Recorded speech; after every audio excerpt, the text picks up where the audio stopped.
Hey, True Believers England teen here. Are we alone? I think we're alone now. Well, that isn't going to help grow the audience there, Tiffany. Yeah, I know, right? Wait, was it Tiffany or is it Tommy? Wait, wasn't that a Beatles song? No, Tommy James. But when he's doing it, it's Tiffany. Oh, there you go. Okay. All right. So last week we started this top 20 TV shows of all time, and we had a great time, talked about everything. Everybody got their say, and it ended up being 2 hours. So we figured, you know what? Let us split this up. So tonight we're going to be doing the top 10. Yeah. Say again. Oh, I thought somebody spoke up there. Okay, so going ahead. What? That's your conscience speaking. My conscience, yeah. Well, at least it could be my guide at least once. But I really do think it's a real cricket, so it's just cheaping. That may just be twiddles. Yep. All right, I just remembered I didn't share this out. And if you're in the audience there, guys, or at least, hey, Ed, how you doing? Our audience is Ed right now. Please, by all means, share out the link and such. Maybe we can actually get 10 or 20 people listening in. That'd be kind of cool. They'll trickle in as they come in. So I got a question. Did you guys make a full 20 last week? And if so, over this last week between the two shows, did it remain the same or did you change it up as you remembered? I made a full 20. I actually had it was going to keep it static and then realized I missed one and just stuck it on just now. So I took something out that was in the top 10 and replaced it because I felt that strongly. it would be like, okay, at this point it would probably be number 11. I did that and I am still contemplating should I go tie and be, get my executive privileges in there, or should I just remove one and just say, well, you know what, that's the way it is. I don't know. Your show, do what you want. Some things will never change. There you go, right? Yeah, I'm definitely wishy-washy on this, but there's a lot of Yeah, if my voice is still working at the end of the night, I might mention which show I dropped out. That I think may actually be the most fair. All righty, so we're doing our top 10 TV shows of all time, and by that I mean so long as it is a show that was supposed to go on continuously. Now, it may have gotten canceled after 3 or 4 episodes. Not your fault. You loved it. Herman's Head was one of the most brilliant shows of all time. If I'm the only one that saw that, okay. It's right up there with Manimal and Automan. And, I'm okay with saying that. Anywho, we're going to do a mini-series at a different moment. We'll probably just do top 10 of those since there's less of them. But as it stands, here we go. Dalton was with us last week. He is not here yet. I don't know if he's going to show up. Black Cat, feel free to comment. And if you want to throw out a title or two, feel free to do that, as well as you ladies and gentlemen in the chat. That being said, Venkman, you want to start us off tonight with your number 10 TV show of all time? Oh, all right. So my number 10 is it's Rabbit Hole. This came out I think earlier this year. Rob and I reviewed it. This is Kiefer Sutherland, and basically he's basically a con man, and he basically gets in over his head with the government spooks as far as what's real, what's not real. He suffers from paranoia, which is called the rabbit hole. So because when he hyperventilates, he starts to go down that paranoid, where he thinks everyone's out to get him. His dad saw his dad blow himself away when he was a kid. Saw his dad die. Then his mom eventually passed away. He was sent an orphanage. Basically runs scams to the point where it's kind of like 24 in the sense. It's not everything what you see in the show is what is actually what you're seeing. And then you find out different angles as each episode continues. Peter Weller was on there. Just a few others popping up. Very, very fun show. If you like Kiefer Sutherland, you liked him in 24, or just like if you want a new show that's really good, I recommend you try it out. It's on, I think it's on Paramount. Okay. Now, I did go out of order here, and Ed's right. Before we move on, sorry to do this to you, Venk, there. Oh, do you want to review? He's right. We should do a little recap of our 20. Go watch the other stream. Yeah. Yeah, there you go. Watch the other 2 hours. We put the effort into it. All righty. How about reminding everybody what your All right. 20 through 10, and we'll do that as we go along. We'll, All right. Yeah, okay. So my number 20 was Emergency. Number 19 was Andy Griffith Show. 18 was MASH. 17 was Hercules Legendary Journey. 16 was Last Man Standing. 15 was Quantum Leap. 14 was Doctor Who. 13 was Knight Rider. Number 12, Reacher. And 11, Farscape. All right, and then 10, Rabbit Hole.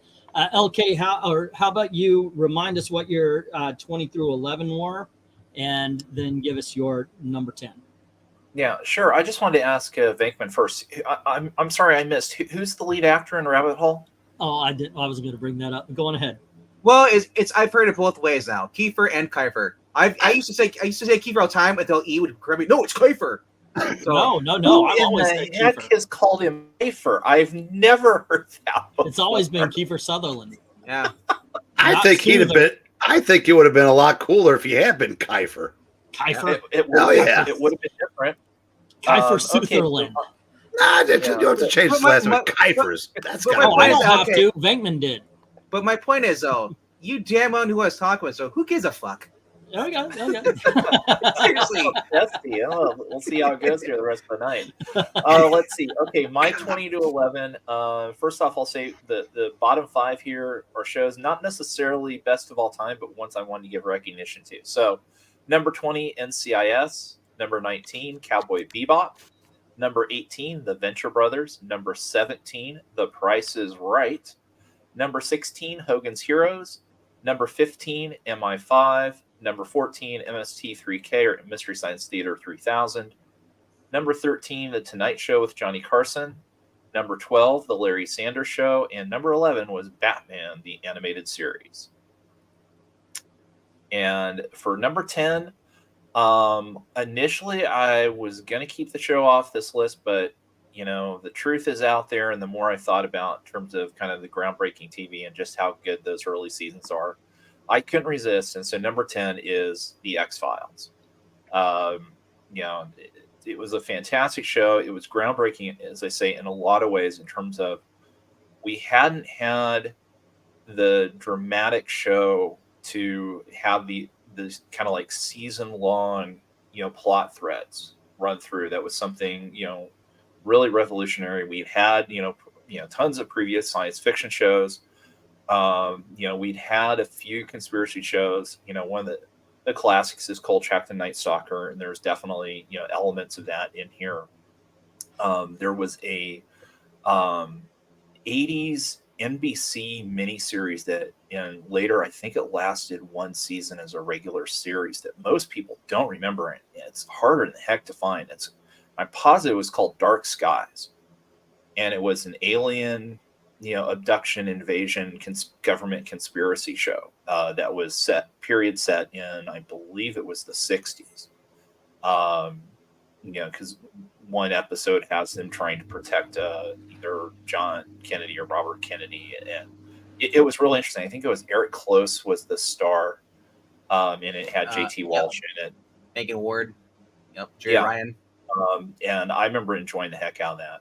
But of course, X-Files, you know, David Duchovny, Gillian Anderson, company.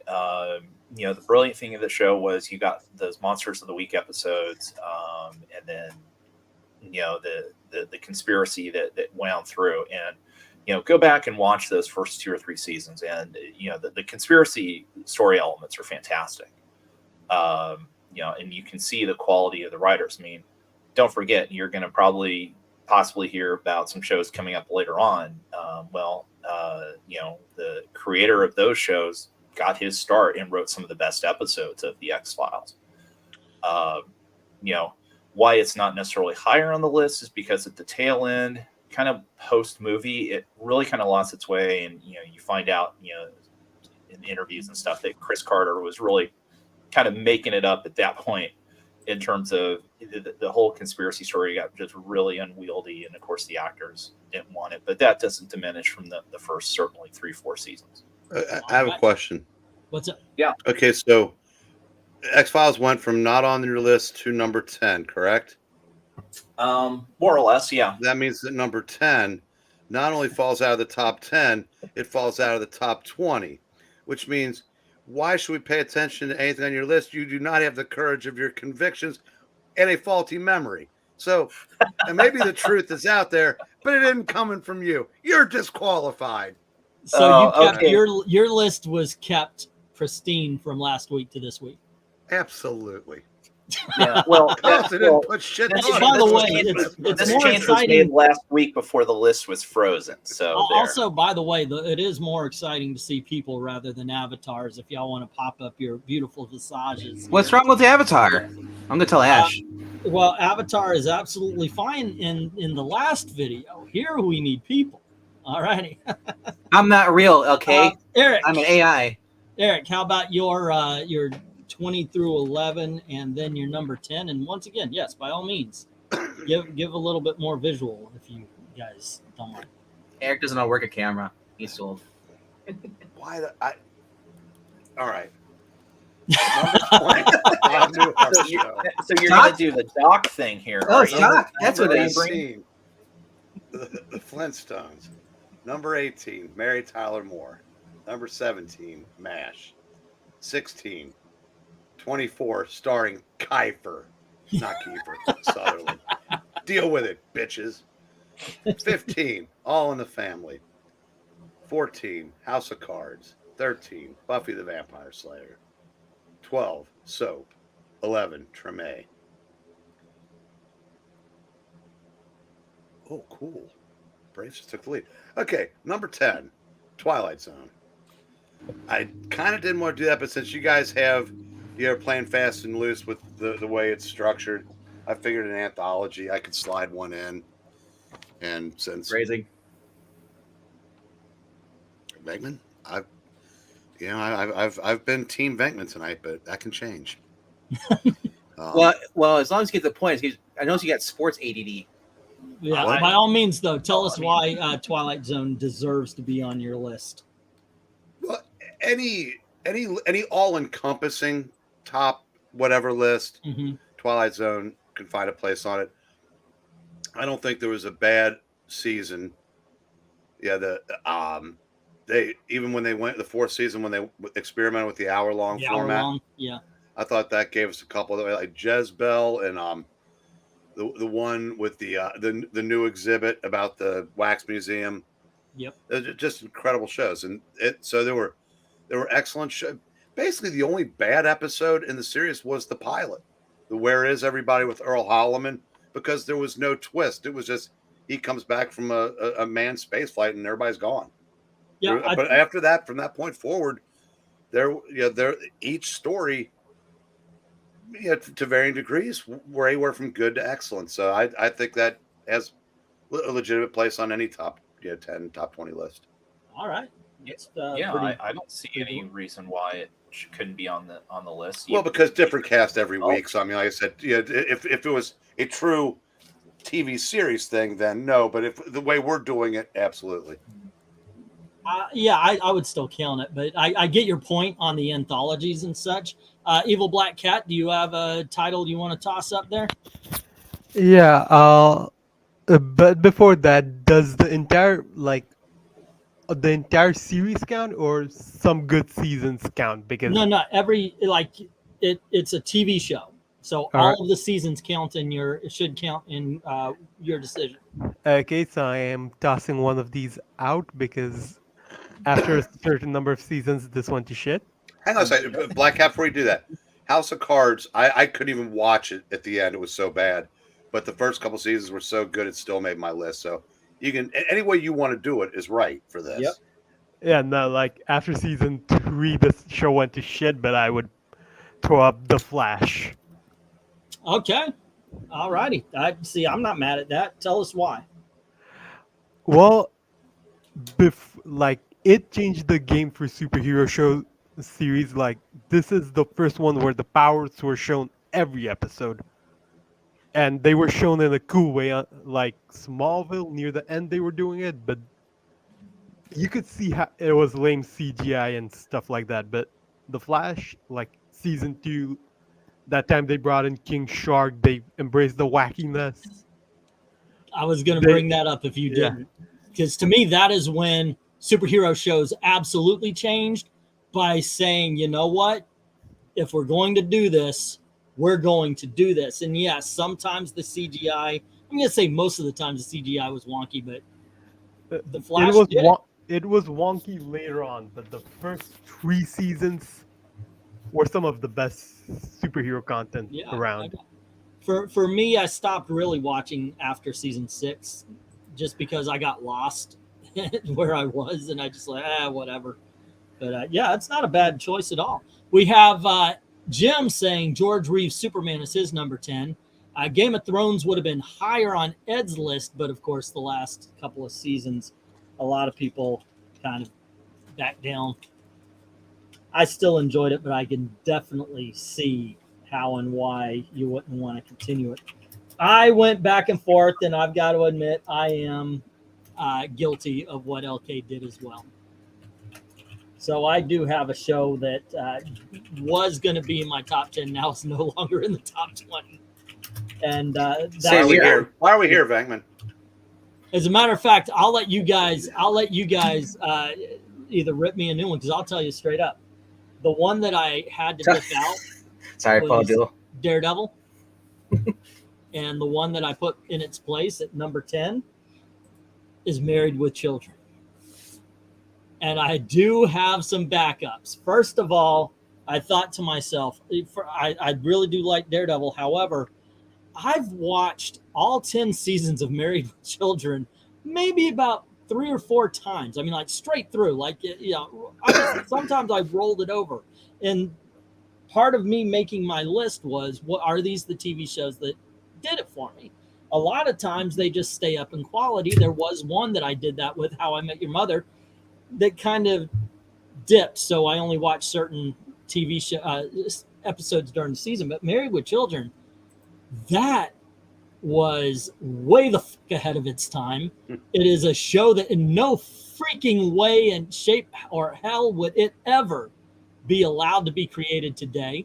I mean, they had their detractors, and people were like, oh, it should be taken off the air.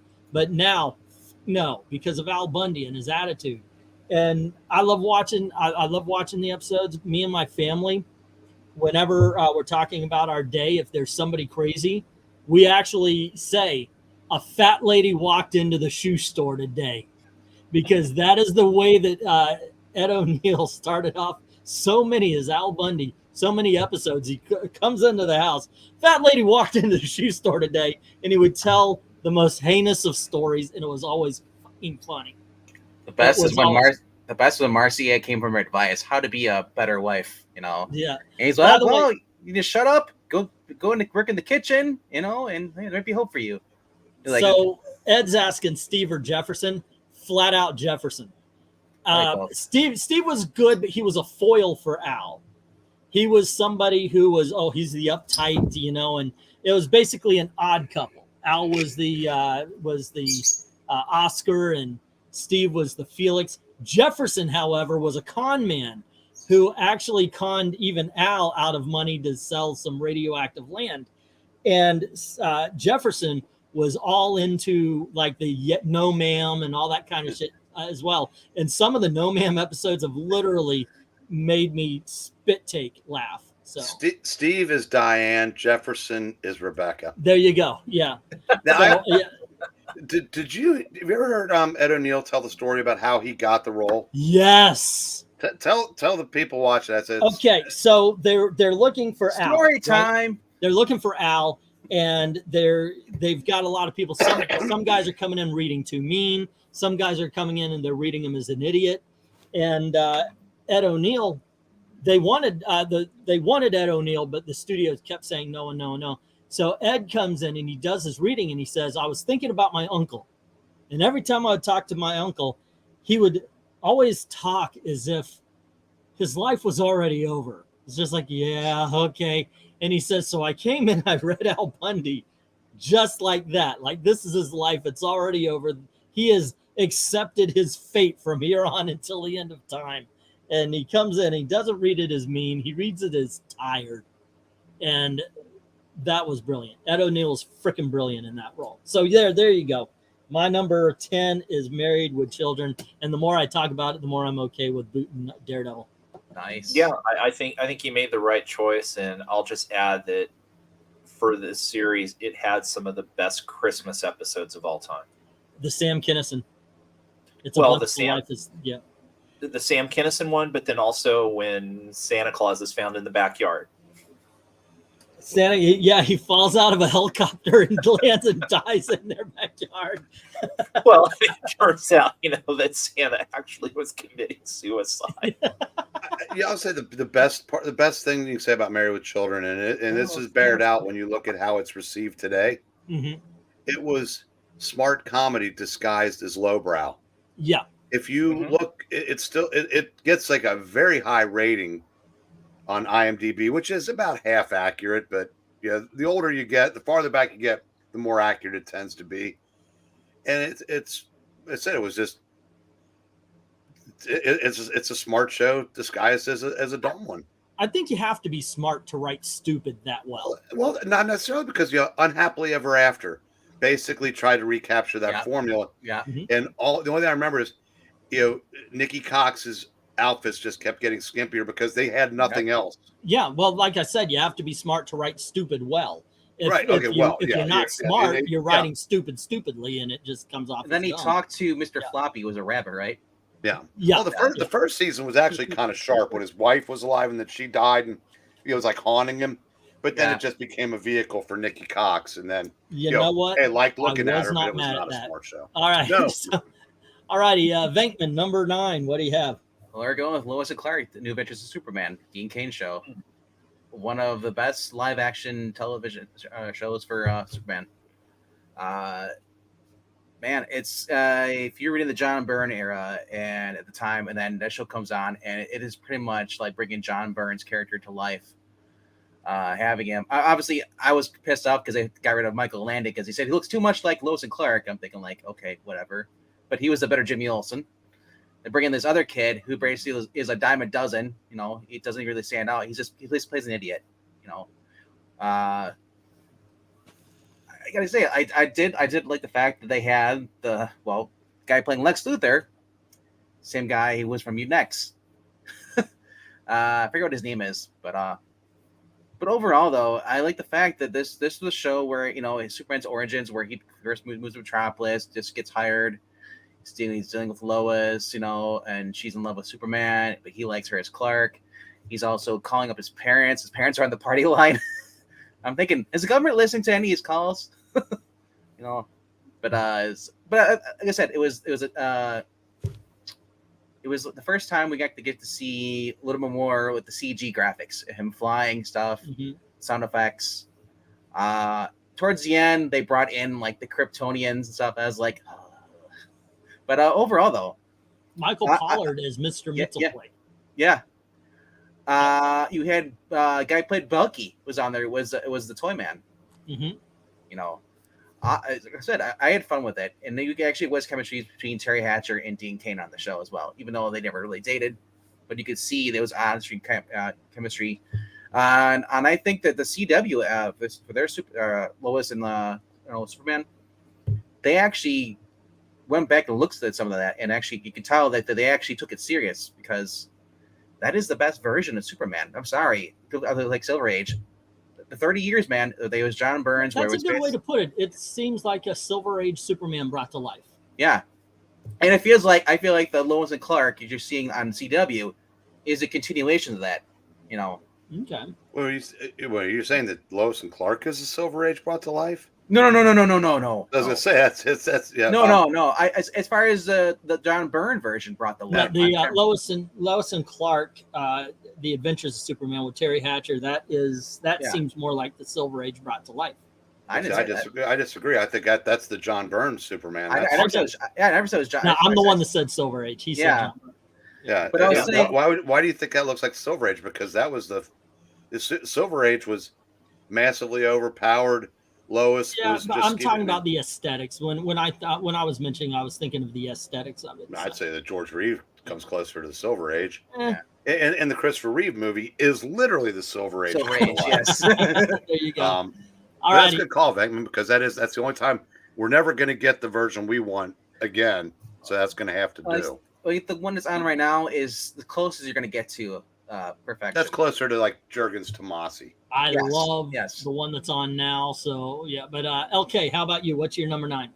Okay. Well, just to get you guys to yell at me further, so just to do what E did there. So my number 10 last week originally was I Love Lucy, and I replaced it with the X-Files. And then tonight, as I was thinking, I had Arrested Development as number 9, but then I realized I had left out one of the longest running series of all time. That is a series that has been revolutionary in broadcasting and has created household names, and that is Monday Night Football. Okay. You think about how it has revolutionized how sports is broadcast. And especially, certainly the younger parts of the audience here aren't going to understand just how big Howard Cosell was in the 70s and up into the early 80s, where people loved him and hated him. Every year there would be polls out of, TV person you love the most, TV person you hate the most. Howard Cosell would be number 1 on both sides. As I say too, in terms of revolutionizing the way that sports is broadcast, so many innovations in terms of showing shots of the crowd, the way that the game was filmed, all have come about from Monday Night Football. It's truly revolutionary, and we wouldn't have sports television if we hadn't had Monday Night Football in the creative mind of Ruin Arledge that created it. That's an interesting pick. No, he stole that from Friday Night Football from the AFL, but yeah, sure. No, it is. It's kind of it's an interesting pick because you don't really think of sports, but we did say any TV show of all time, so that does. Yeah. Sean Hannity, change news All righty. forever. Eric, are you going to now say baseball? Yes.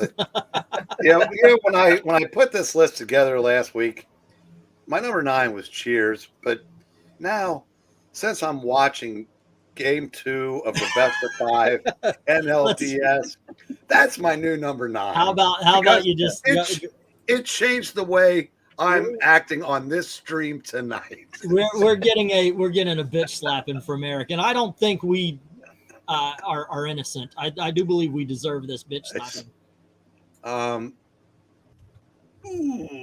Leaping catch at the wall. Number 9, Cheers. All right. It's the only comedy I have in my top 10. It is my favorite comedy of all time. I just, from the first episode where they're arguing over the sweatiest movie of all time, and it's a coach coming in railing on the Patriots blowing the draft.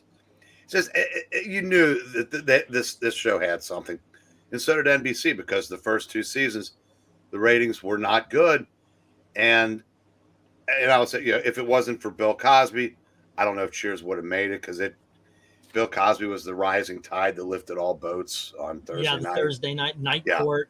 Cheers and so But forth, it just, for a show with, I'm very anti live audience shows now, but at the time you didn't know any better.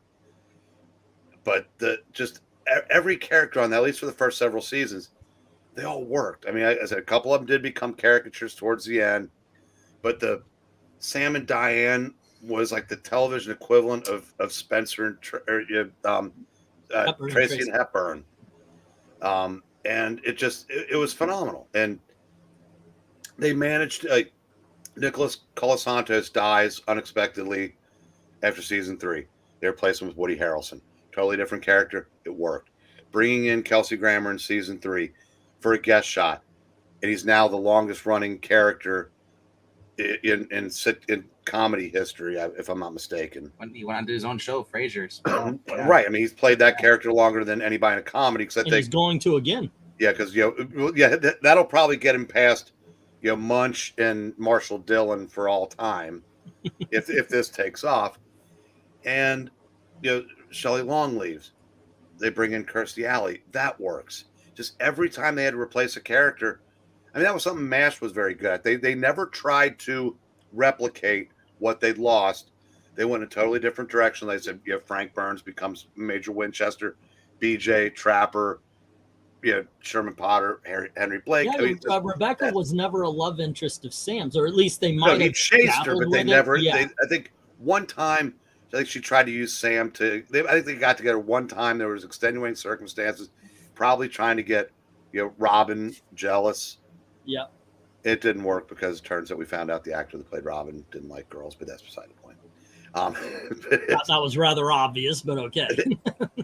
Well, if that were the case, how would the Brits repopulate? They all look like Robin Colcord. Right. That's true. It was just a very well done show. Character or not, give me the Norm one-liners any freaking day. I don't count Norm as a caricature. I'm thinking more Cliff and Carla, because you knew that was who Norm was, but Cliff's obnoxiousness and Carla's, whatever what you call the way she treated Cliff became just so much more exaggerated as the seasons went on, which meant that even the best shows aren't immune from that. Right. But Norm was never really any more than who he is. He's that was him from basically day one and through 11 seasons. Wow, Arizona's already up 2-0. Well, there you go. Let's see. We've got Jim saying his number 9 was the Incredible Hulk. Dennis Miller and Rush were both on the Monday Night Football. And let's see, Michael Hart saying, I really like Dean Cain's Superman. I think John Shea was Luther. And his sidekick, Luther's sidekick, ended up being Jafar from Aladdin, by the way. Just a little TV trivia. Before I go on, you got something to say there, Venk? No, I was going to say, he also voiced another character, I believe, on Superman animated show. But... Oh, I wouldn't doubt it. All right, my number 9. I just wanted to say real quickly, Eric brought up, the death of Coach, and the way that Cheers handled that, both in terms of addressing it, in the episode, having the episode to address it, and the way they brought in Woody, was one of the best versions that's ever been done of that. I mean, the Coach episode was just heartbreaking. And then when Woody comes in, looking for Coach, and how they just were able to keep it rolling after that was just brilliant writing. Do you remember what they did in the last episode? When Sam's walking out for the last time, he straightened the picture that Coach always straightened on his way out for that. So just remembering something that hadn't been obviously used in 8 years. I mean, that just a nod. They got it. It was just very well done. Well, I was I was 7 when Mr. Hooper died, so I got to say that was probably the one that affected me the most. Anywho, my number 9 is I think this is the newest TV show. I kind of kept away from like 2023 because I don't know if it really holds up, if it's good or not. But this is the newest, and it is a show that me and my daughter have watched on loops before, and that is Community. Some people say it dies off 4 and 5 and so forth. I don't agree with that. I don't think it has the same quality, but I still think it's funny as. Okay, you hate everything. I'm not taking your opinion seriously. You look at social media before your opinion is made. No, I was watching Community as it went, and when Chevy Chase left, the show went with it. It got different, but I got to tell you, I did like Hickey, and Hickey had one of the greatest lines. It's when they did that Meow Meow Beans episode, and they're explaining, and they go, Meow Meow Beans, download it today.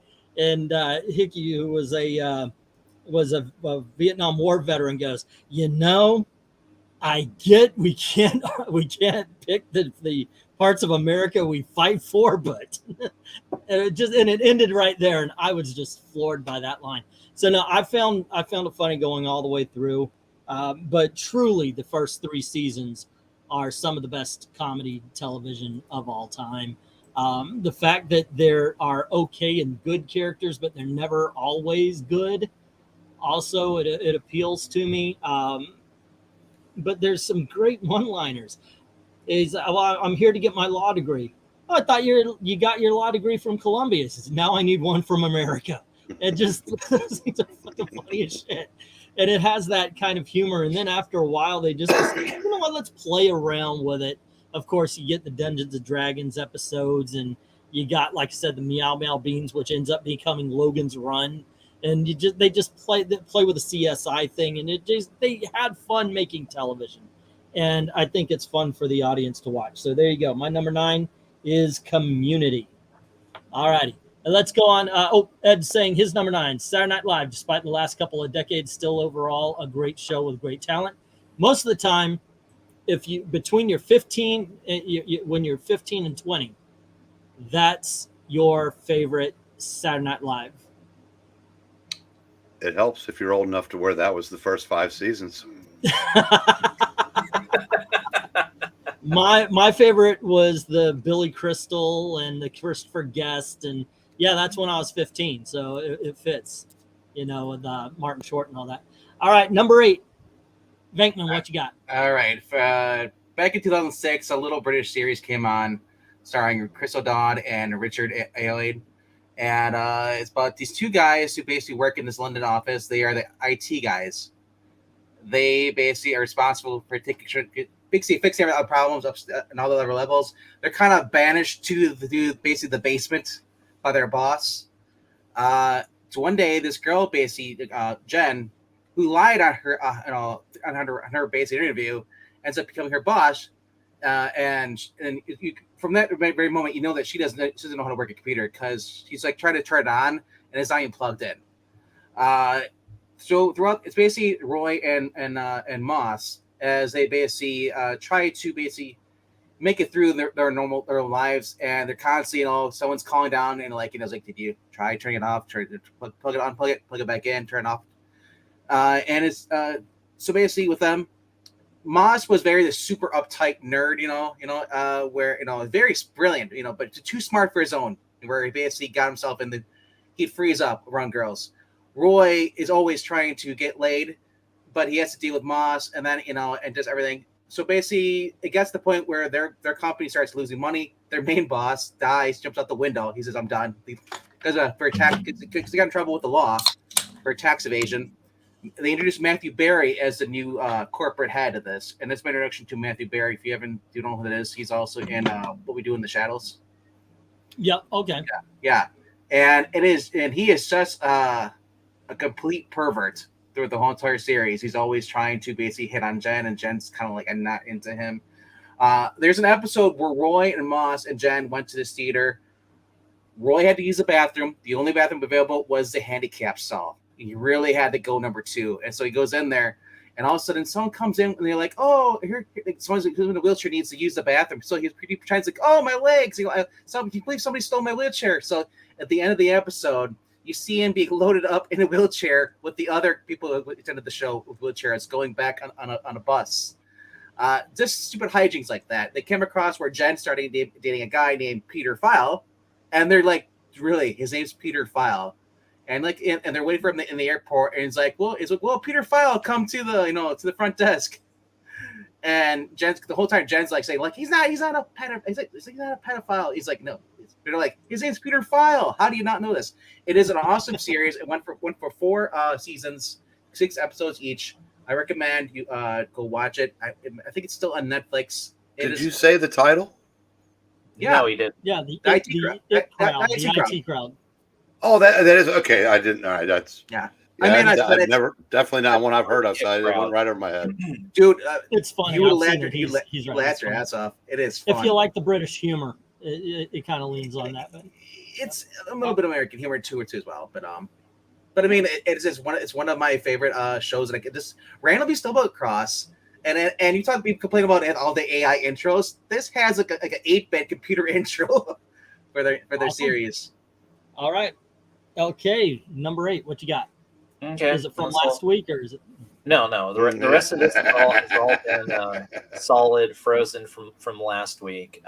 Sure, this might be controversial in terms of where it's placed, but it's my list, and I think it's fair because of the erosion of quality. But you have to recognize that the first 10 seasons were some of the best television in the last 50 years, and that is The Simpsons.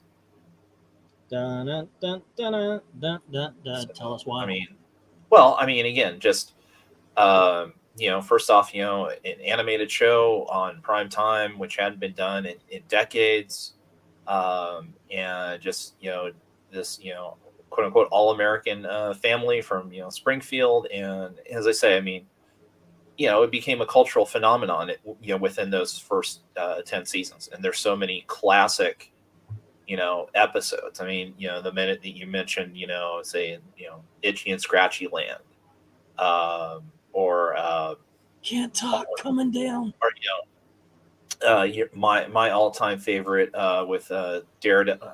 Bart Daredevil is Bartman? still probably well, I think this was the one where they go to what they think is going to be like the tractor pull, and the car gets crushed by Tyrannosaurus.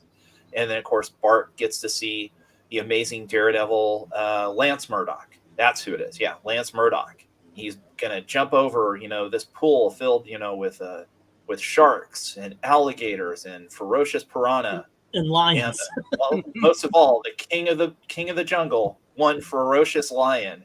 And now to make it truly exciting, I'm going to add 1 drop of human blood, and then you see the water just foam. And again, what are just the classic little bits of this is in the background as things are getting warmed up, you're seeing the shark chasing the other things in the tank, and then the next scene or the next moment, the lion is chasing everybody and going the other side of the tank.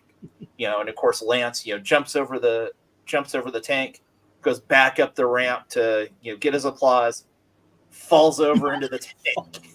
It's getting ripped apart. Is about to get out of the tank when it's the lion that reaches up, grabs him, and pulls him back in. But of course, from that moment on, Bart wants to become a daredevil.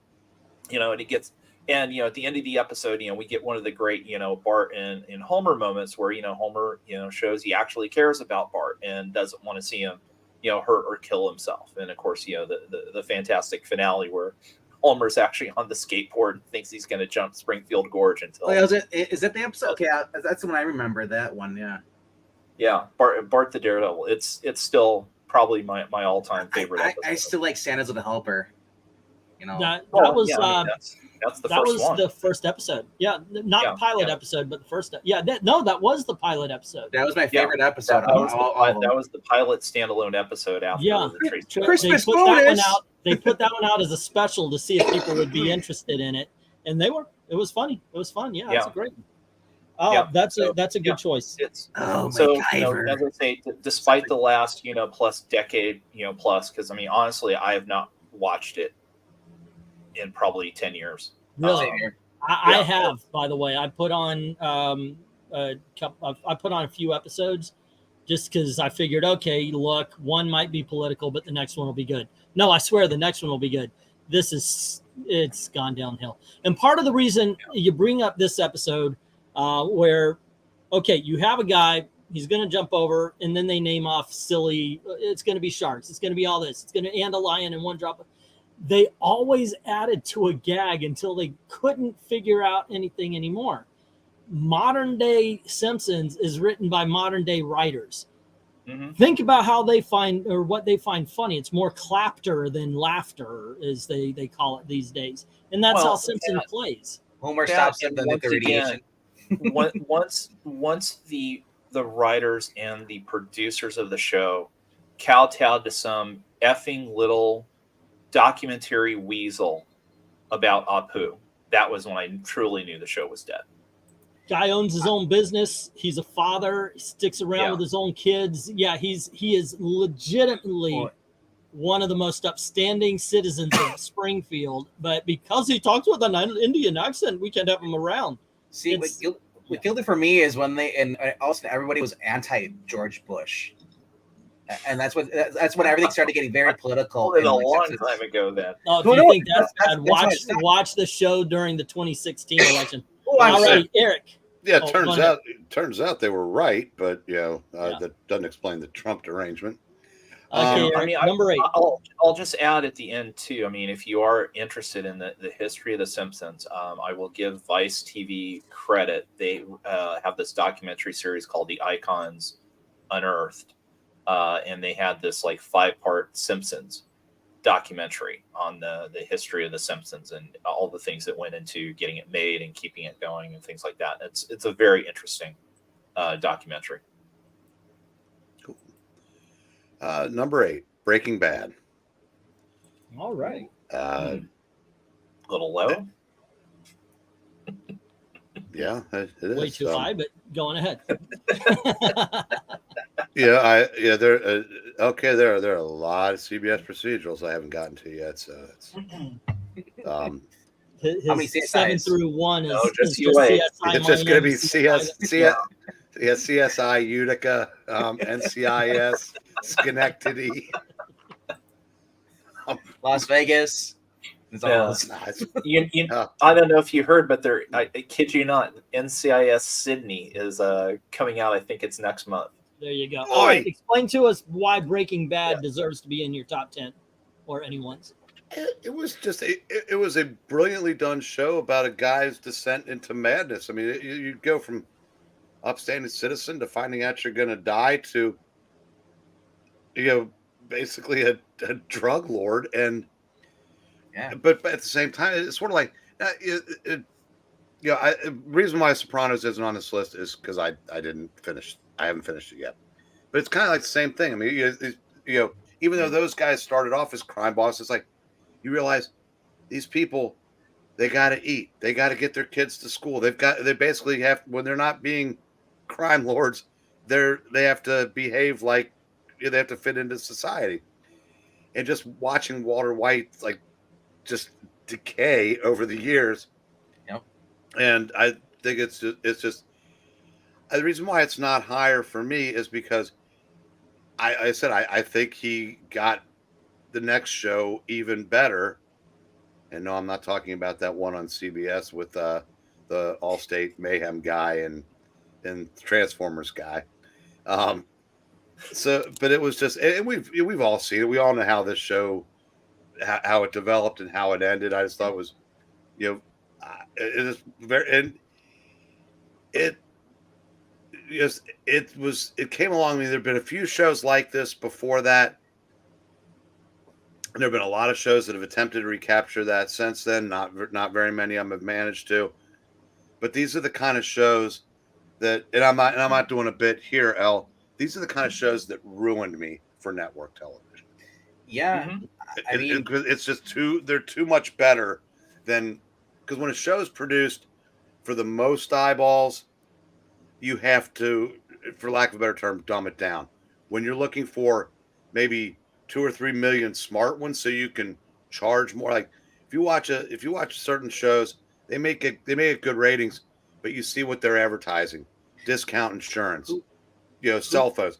You watch like Breaking Bad, you might be seeing commercials for mutual funds, Mercedes, because they attract a smaller but smarter audience with more income. So I mean, I will take a show that's aimed at the few versus the many. A little Star Trek there, been there. Yeah, and who would have thought the guy Gus Fringe, the Chicken Man, would have been like, this actor would have been like, such a huge hit.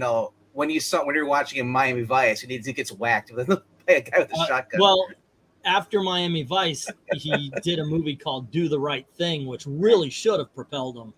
Well, he was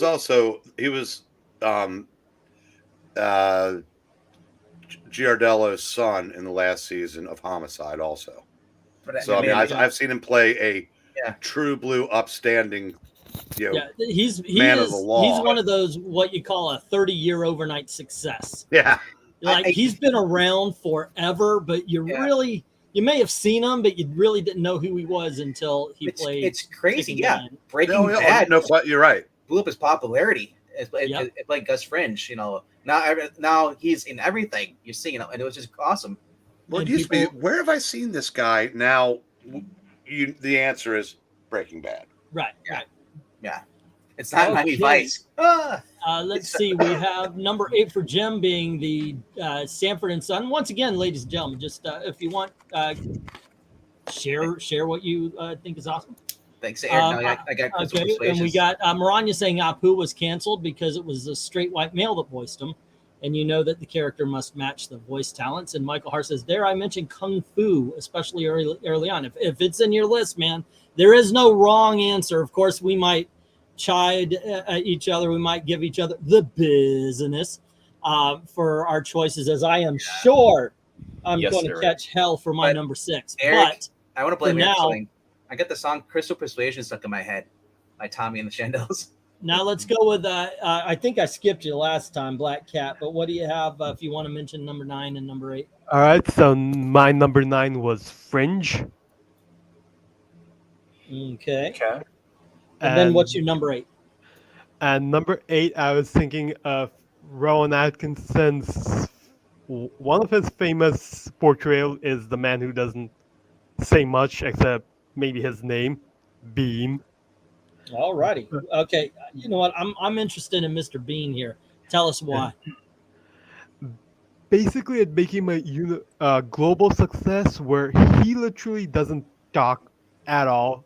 It's just the things he does with his actions, and that just made the show so. It's a show that popular, with so few words spoken. It's just universally him and his shenanigans.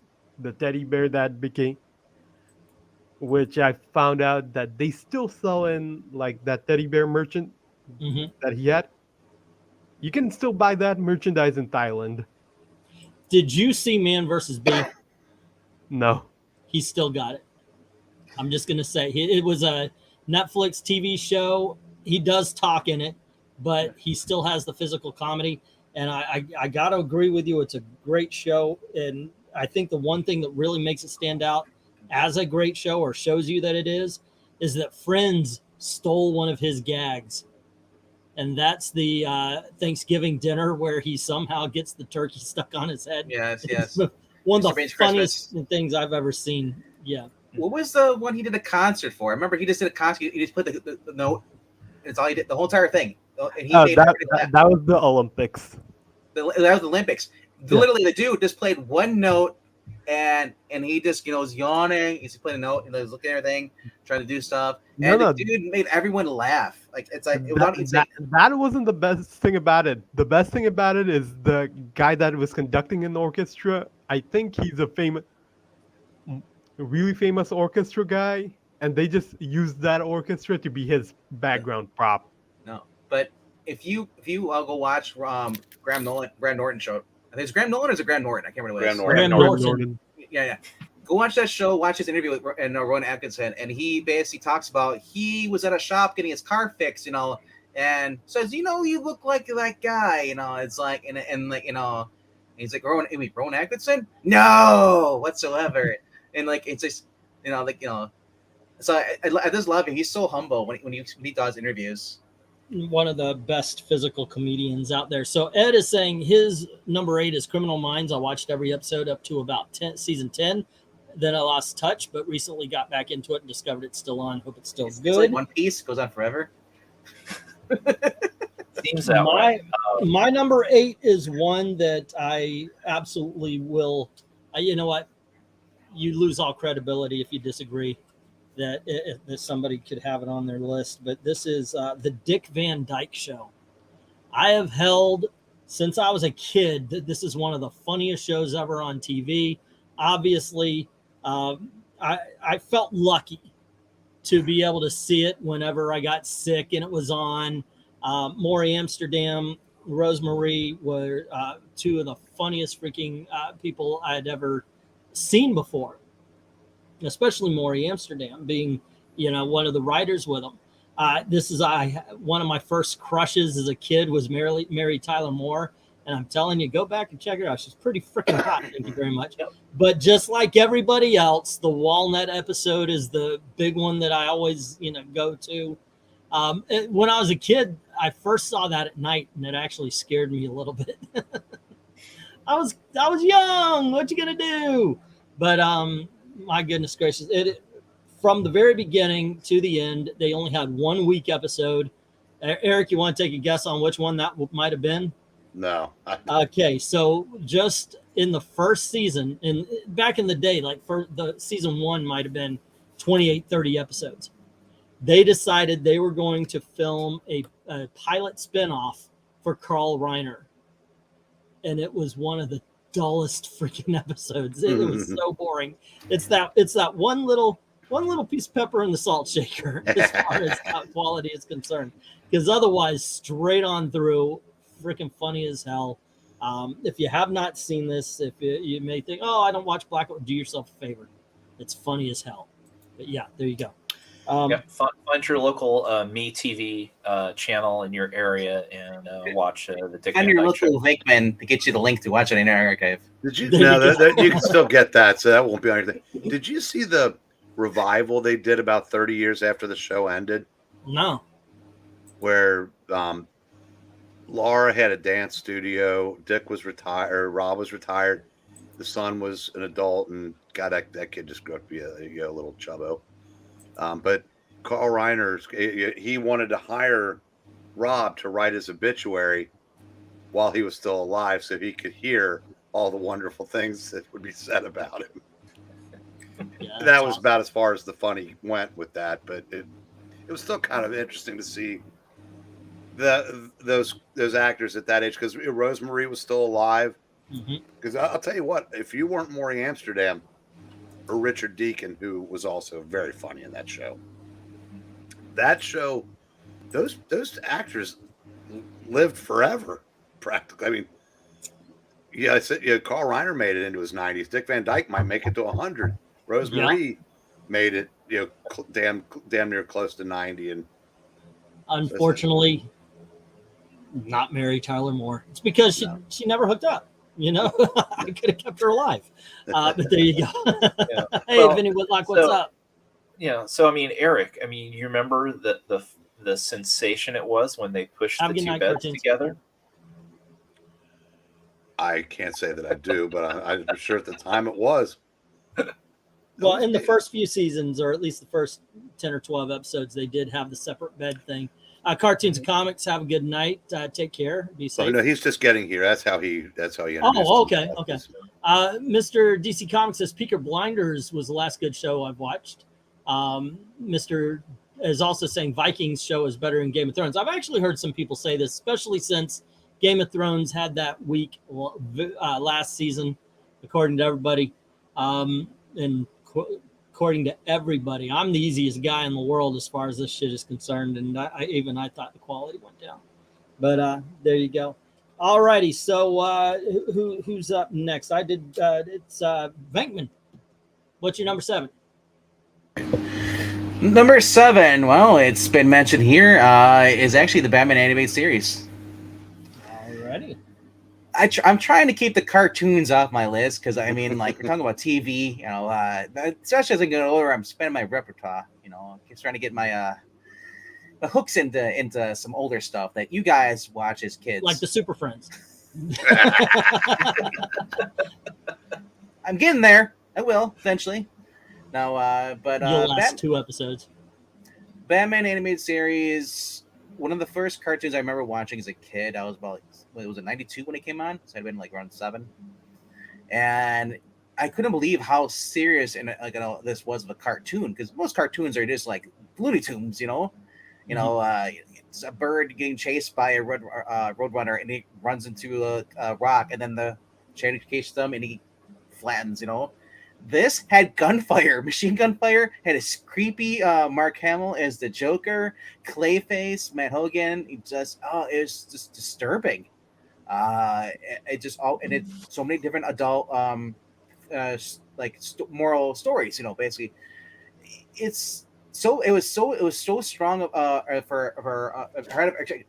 of its time for being a cartoon series, because Spider-Man, which was another cartoon, was on at the same time, wasn't allowed to use bullets. Was only allowed to use lasers because of Batman series. Basically, that's their one show.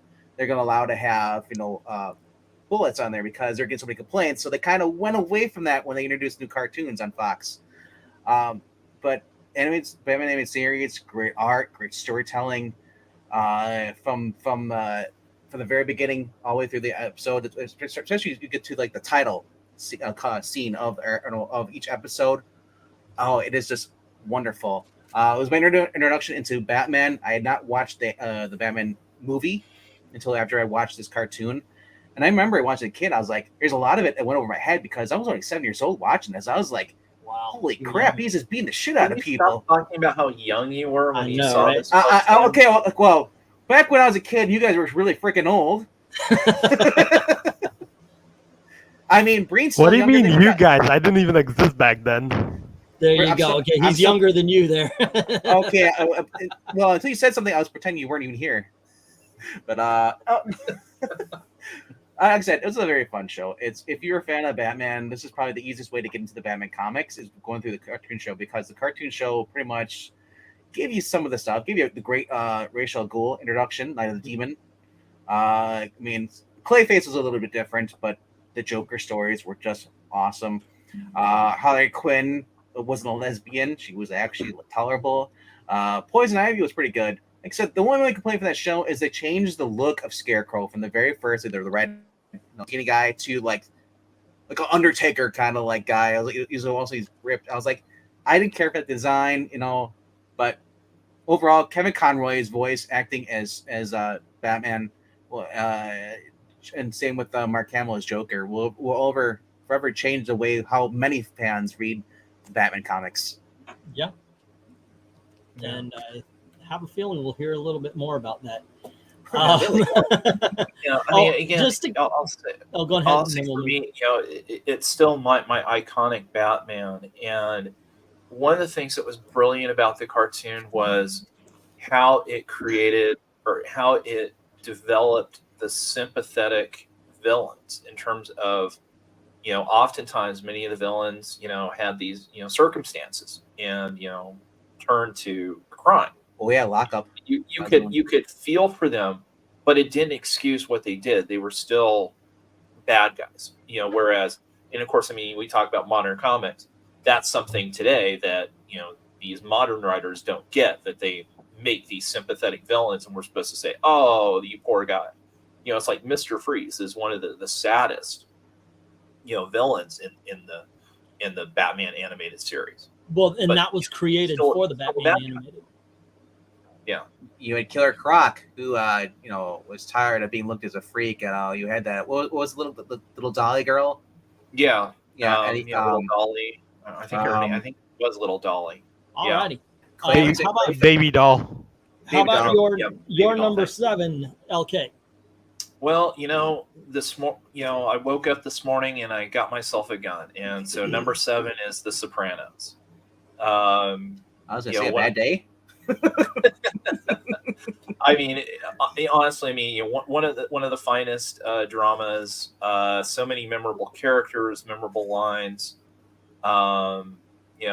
I know that it ventured on that side where a lot of people, wanted to, kind of sympathize, with Tony, and tried to, because they liked the character so much, tried to find the good in him, but ultimately, he's not really a good guy. I was watching, the final episode, and it was just as confused as everybody else when it went to black initially. I still remember going like, oh, poor Zach. Did my satellite just go out?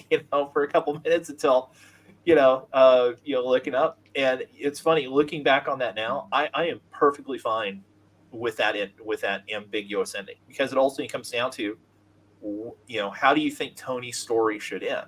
And, ultimately to me, personally, I think, gunmen came in to whack him, to take revenge.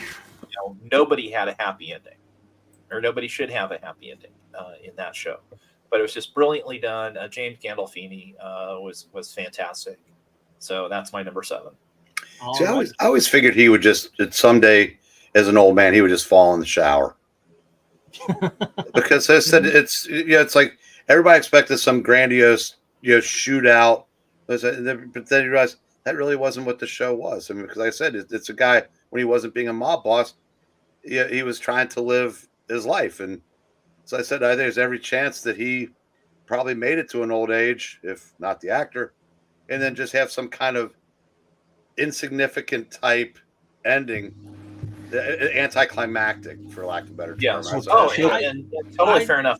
I've read, and listened to several, commentaries of people kind of going the other way in terms of, no, that didn't Yeah, happen. I think I think And this it's it was more of a reasonable either way. tragedy. That's I the think it's brilliance almost- of the ending.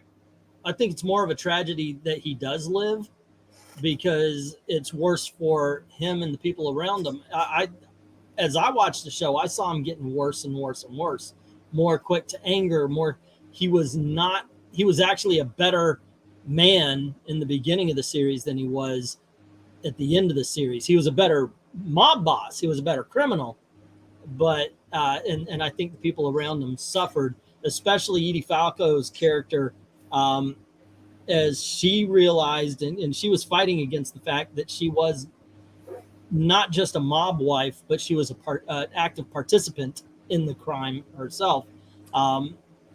And yeah, that's how I saw it anyway. Eric, how about your number 7? Venkman, were you going to say something? I was gonna say him having a heart attack or choking on a hot dog. There you go. Going out the way, it's like, yeah, Having a heart attack while he's choking on a hot dog. yes. Are we It's- actually and it's something talking to about a hot dog, or are we talking about a hot dog? Choking on a hot dog, slipping in the shower while having a heart attack. There you go. There you go. What's your number 7? Venkman knows what's coming, don't you, brother?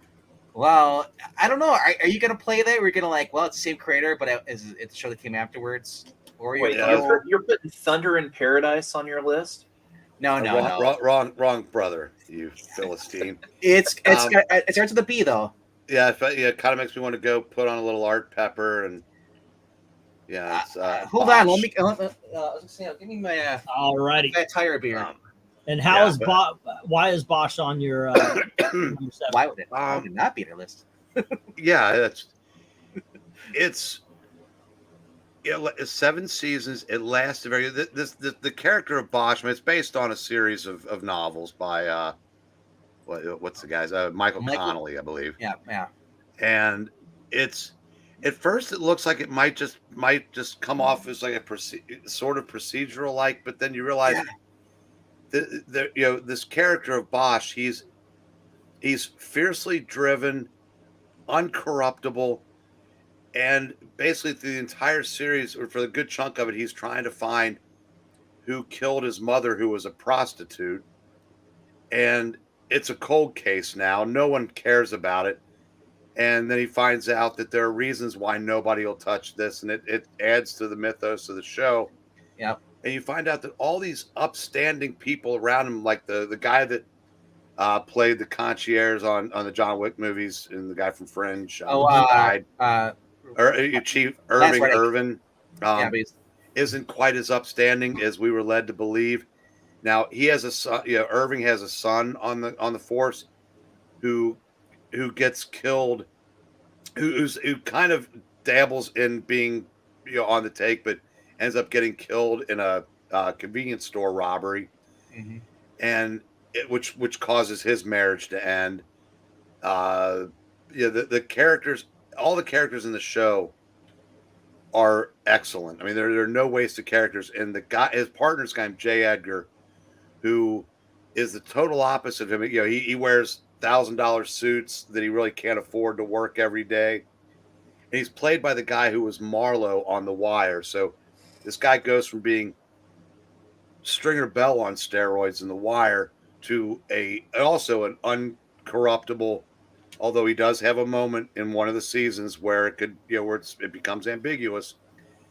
But and then the police, like I said, the chief, his immediate boss. There's these two guys that aging cops, Creighton Barrow, I love it. who are excellent. Like the comedy. His daughter is played by the girl that came out of the barn at the end of the season 2 of Walking Dead.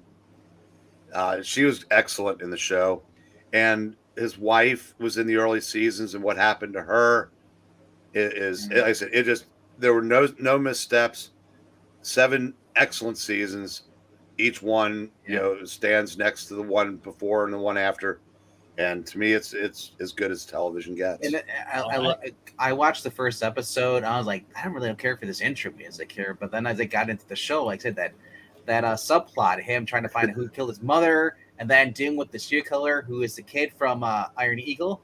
Yeah, is the serial killer going to? What a creepy MF that guy. Yes, all the way through that season. Yeah, I said it is one of those shows that just hooks you. So we'll definitely talk about that again. Cartoons and Comics is agreeing with you that it's a cool show. Black Cat, what's your number 7? My number 7 would be Blind Spot. Blind Spot. Yeah. What is that? It's a show that came out in, I think, 2014 or 15. Let's Sif, the actress. Yeah. Jamie Alexander. Basically, her character is called Jane Doe. She had her memories wiped. We don't know why. We know why in the second season, but the first season we don't know why. And that where the people are trying to find, the FBI are trying to find out. So she had her mind wiped, put in a duffel bag, and left in. Where is that place in New York? Like, is it city? New York City. It's New York City. Yeah. But yeah, she was naked in a duffel bag and has tattoos that were relevant to everything, right? Yeah, her entire body is covered with tattoo, and on her back it says "Find the other guy." Like, I forgot his name. And Jim Alexander, who cares about anybody else? Yeah. There you go.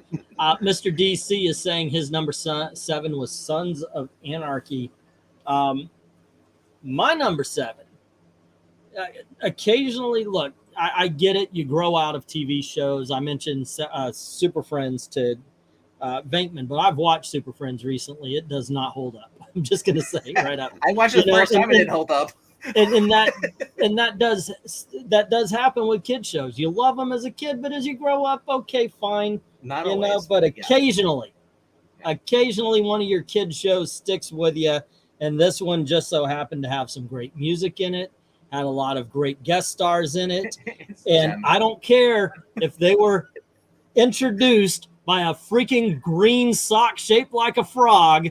The Muppet Show holds the up. It is still funny. It's still got that excellent music. The guest stars, of course, are cheesing it up. They know they can. It's the Muppet Show, so they're having a blast while doing it. And granted, if you're like, I think if Black Cat went back and saw it, they'd be like, "That's a famous person." Sometimes they're just a few of those. But it is so much fun. What were you about to say? I was gonna say Vincent Price. He gets appeared on there. Kermit also he had fangs. Mm-hmm. Yeah, it's awesome. Alice Cooper made a couple of shows. You had the Star Wars, which they showed up as, like Luke Skywalker showed up as Mark Hamill and Luke Skywalker. It was just such a great, it still is such a great show. And I would like to point out that Disney has not completely destroyed the Muppets yet. It's like the last franchise. They tried, because when Disney made a Muppet show, they made it like The Office. I mean, granted, there were a couple of good jokes. Fozzie's looking for a girlfriend, and he says, "Well, I saw one advertisement, and they were saying that they were having a great party, bears welcome. But when I got there, it wasn't what I thought it was." I thought that was a great line. Okay, Bear's the kind of gay guy. They're big, burly, kind of hairy. I see. I was going the other way. He couldn't read the word beers. But it was the Muppet Show itself just is a lot of fun. Now, like I said, it's got its 1970s isms. I think one of the first celebrities they had was Juliet Prowse, a famous dancer of the time, which I think Okay. Nobody knows, but still a lot of fun. And that, I think, is when I first got my crush on Rita Moreno. But hey, there you go. I mean, I it's think spawned it's other accessible shows. now. It spawned Yeah. Fraggle Rock. Yeah, Well, Fraggle my Rock under- was awesome as well, by the way. Yeah, What were you my gonna say? understanding is Disney has pretty much forgotten about the Muppets Thank at this God point. for They've that. even, it sounds like they've even been just shuttering all the various kind of Muppet theater and stuff in Disney World. And Yeah, well, I've got to. They did redo the movie, and I have to admit that the Muppets, they never really did what they planned on doing, because they were going to make a big area with a. They have a show, and they were going to have another ride, and the Rizzo's Pizza Place never became anything what it was supposed to. If you ever watch a documentary about what it was supposed to be versus what it came to be, but at the same time, as much as they may have flubbed the Muppet area in Hollywood studios, in the same time period, they came up with Muppet Christmas, and that is the greatest of all Muppet If movies. they bring it back today, it's gonna be Lizzo's Pizza Place. Yeah, Lizzo's Pizza. Yeah, and they'll have a big Sweetums like costume. They'll have Lizzo on there and the Muppet Place, Yeah. and the rats are just like, we can't get any food. But gosh darn it, Yeah, they'll all be emaciated rats. there you go. The Lizzo costume will come with a half-eaten rat in its hand. But seriously, the Muppet Show, surprisingly enough, made it. And you guys were mentioning, I don't have a lot of comedies and so forth and so on. I'm looking at mine. My top 20 has been mostly half-hour comedy shows. But I'm basing my list on how many times do I go back to it versus other shows. And I love stuff like Battlestar Galactica, Lost, and Sopranos and such. But I watch these shows more. I love them a little bit more there. Okay, so Cartoons and Comics says my number 10 is Cold Case, number 9, 2.5 Men, number 8, Vikings, number 7 is Arrow, seasons 1 through 3. Yeah, we may have to talk about that sometimes. It's its own thing. Ed is saying number 7 is Law and Order: Criminal Intent. In my opinion, the best Law and Order of the bunch. I still look at MF sideways when I ask them questions. Is that mother? I don't know. All righty. Let's go on to Venkman. What's your number 6? Number 6 is Boy Meets World, from 1993, I believe. Okay. Just a story about this kid and his older brother. His older brother is played by Eric Friedel or Freedy, or I can't remember who it is. Anyway, it's Fred Savage's younger brother, Corey Savage, and pretty much he's really it's a TGIF show. And he's dealing with going to middle school, dealing with bullies, dealing with girls. He meets a girl, obviously, everybody knows Topanga. If you've never watched this show, you must have been under a rock or this Eric's age. You had a crush on Topanga, didn't you? Everyone had a crush on Topanga, man. Everyone wanted to be Sean Hunter until you realize that he had a crappy living situation. His dad was Harry from Home Improvement. He was an alcoholic. Who kind of just abandoned him after their mom left. After his. So Sean ends up being taken care of by the cool teacher. I forgot what his name is. The actor is but Mr. Sweeney or something? No, Mr. Feeney was a different one. The other one was I forgot what his name was. But anyway, it was just a kid. Every day living. Going to school, dealing with everything. It's basically everybody could get behind. Mr. Feeney, though, everybody knows is Kit, from Knight Rider, is the principal, would give the moral speeches towards the end of this too.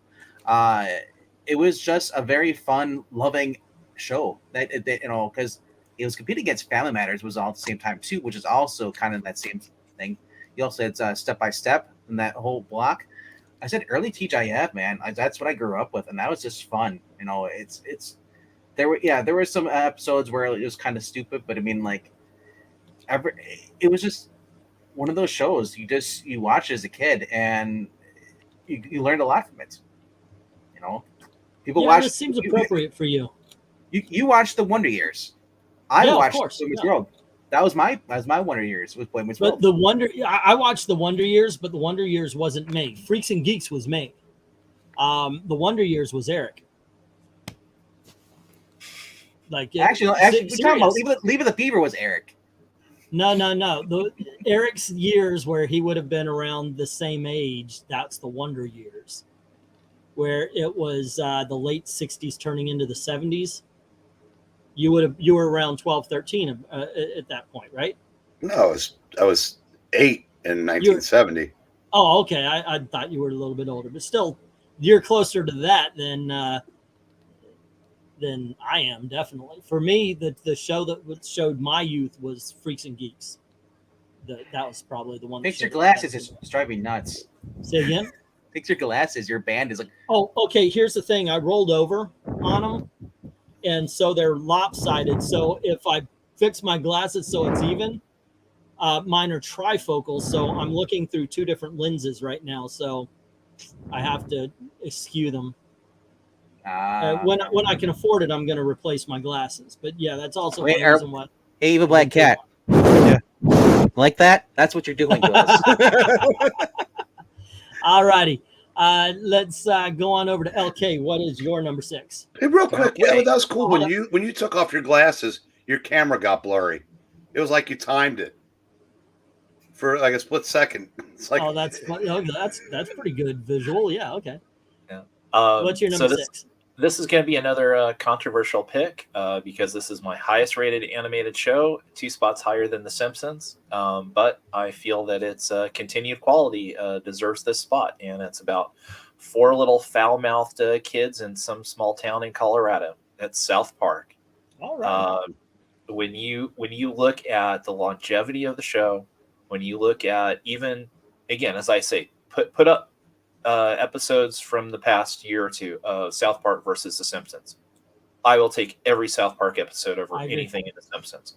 I was actually watching some from the last 2 or 3 years because Comedy Channel or Comedy Central, runs a marathon like I think like Tuesdays or Wednesdays or something. They're on HBO Max too, by the way. Yeah, and I was still chuckling along, and I mean, just how outrageous the show is. There's no target that's out of bounds. Unlike The Simpsons, South Park has had episodes that will never see the light of day again because they offended the wrong people. For anybody who's not familiar, go try to look up an episode called Super Best Friends, and you'll see why.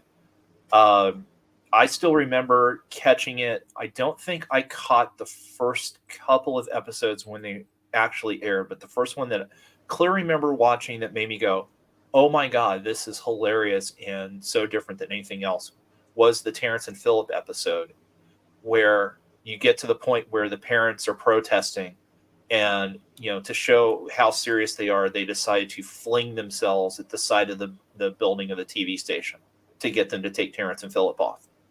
It was at that point that it was like, holy cow, this is different than anything else. And then, of course, I mean, everything that goes along, with that, and credit to Matt and Trey. I mean, they have not really strayed, from who they are. And the fact, now that I'm not sure necessarily everybody's aware of, but of course there was another great episode, the Casa Bonita episode, that was about this kind of adventure themed restaurant that was for real in Colorado that Cartman was crazy to go to. Well, guess what? 20 years later, they bought the restaurant and have spent the last 2 years doing this massive restoration and rehabilitation of the place and improving the food and all that. And it opened, I think, about 2 months ago. And there's just a huge waiting list, but they have basically brought that back to prominence, and they use quite a bit of the funds they got from that deal with HBO Max, basically to buy that restaurant. So again, it's a fantastic episode. Even in kind of some of the down seasons, there's still chuckles to be had. And you can't say much more. I mean, well, the fact too, one thing South Park has that The Simpsons doesn't is an Oscar. That's true. Well, I was going to say better writing and actually funny jokes. True. Well, it's also the difference too between, again, Matt and Trey. While I don't know necessarily how much they're still fully involved, they're still involved in basically sign off on every episode. So it's still a lacquer term. It's still their vision, and I know they still do quite a bit of I the think writing. that makes a lot of difference because Simpsons had kind of the classic writers' room, and in the beginning you had people like Conan O'Brien and what's his name that went on to do The Incredibles, and Brad Bird. Yeah, Brad Bird. And as they well. were writing some really cool, funny shit. And the writers changed. And absolutely, like I said, now you have modern writers, and modern writers, as we all know, suck. I mean, Yeah. it's the best. There's so many to choose for South Park, but the one that was coming to me most recently is the COVID episode, where Stan goes into the Walgreens or whatever, gets him like your orange juice and some NyQuil, and all of a sudden they're cured. All righty, Eric, number 6. Better Call Saul. All right. It's all good. Man.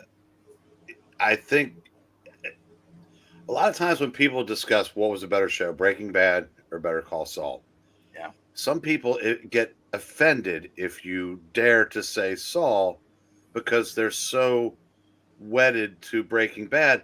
Whereas I kind of look at it as Vince Gilligan is a brilliant creator, and he took the best of what he had with Breaking Bad, and he was a little older, maybe a little bit more creative, and put it into Better Call Saul. Now, I happen to think that as far as individual characters go, how James McGill went from that to Slippin' Jimmy to Saul Goodman is a great character study of how a man just kind of descends from somebody that at one point may have had the best intentions, because it started, as we find out, we go back, he wanted to please his brother, who's batshit crazy. And like I said, and also Michael McKean was brilliant in that show. And the things that they did to Howard, and who, despite being a smarmy asswipe, was a good person, that they just effed over. And it wasn't just Jimmy, it was Kim, who gave the appearance of being above board. She was just as dirty and slimy as it turned out as Jimmy, and which I think was, hey, no spoilers now, because I haven't finished the series. Damn it! I'll just say I'll just say problem. Mute your mic. Reyes Seymour, plays Kim Wexler, was great. And if nothing else, the tiebreaker is Kimberly Wexler is a much better character than the two annoying shrews that played the wives. Which also meant that was a testament to how good those characters were. I mean, they were annoying as hell. But Kimberly was always, and I think that's the thing. He goes, I'm not gonna make her like those other two. Mm-hmm. Because honestly, she was a worse person than the two on Breaking Bad. The one was a shoplifter, and the other one kind of ended up looking the other way. But Kimberly was an active participant in Jimmy's schemes. Yes. And the Breaking Bad characters that you got to see, if you suspend the disbelief and said, gosh, they're all aging like Benjamin Buttons. But it was very well done. I think it's as good as Breaking Bad is. I think Better Call Saul is just a notch better. He was a nacho better. See what I did there? Notches on there, yeah. I guess seeing Kim, like you said, like Kim was like, we're led to believe that she's that Jimmy is slowly corrupting her, and he did throughout the show, to the point where she wanted to do something. He's kind of said, like, whoa.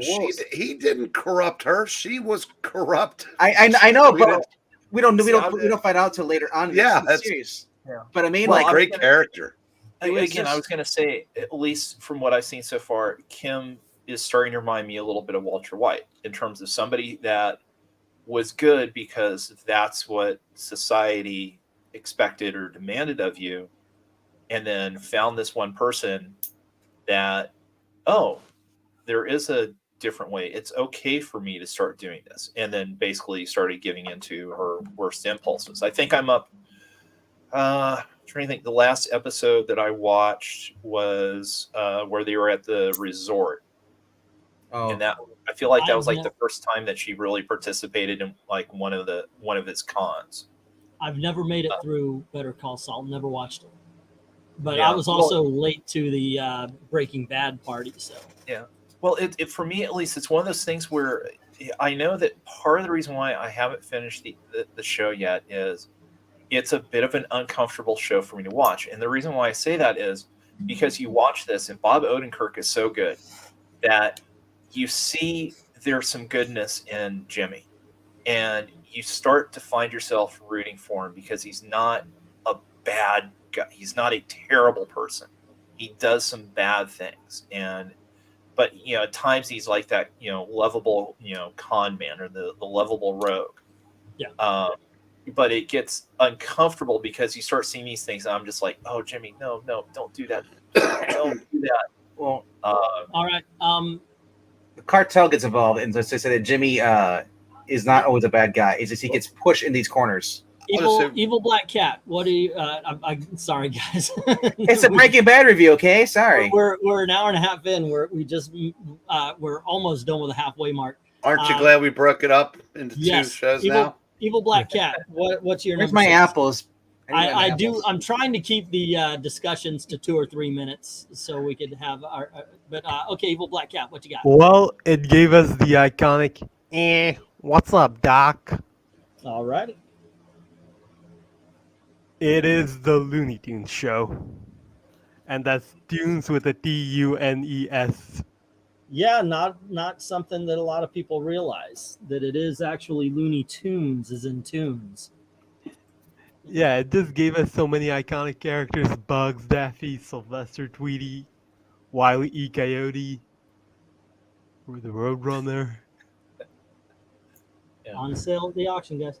All right, but of course, Eric remembers when they were actually, shorts that were shown in the theater. Oh my goodness. I remember when parents started going after them. Because my mother loved the Looney Tunes. And so we would watch them after school. We would get our little snacks.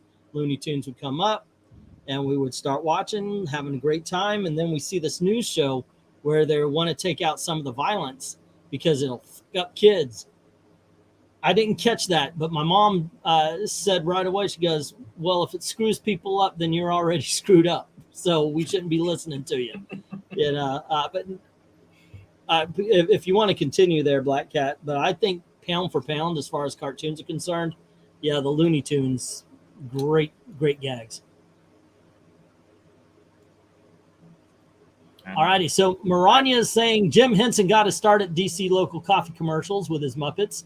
He's an alumni of my college, and the first season of SNL had Muppets. That is true fact. As a matter of fact, his coffee commercials were seen as they could have been too violent, but it was violent against Muppets. Number 6 for Jim is Saving Grace. Number 6 for Mr. DC Comics is one of my DC Comics.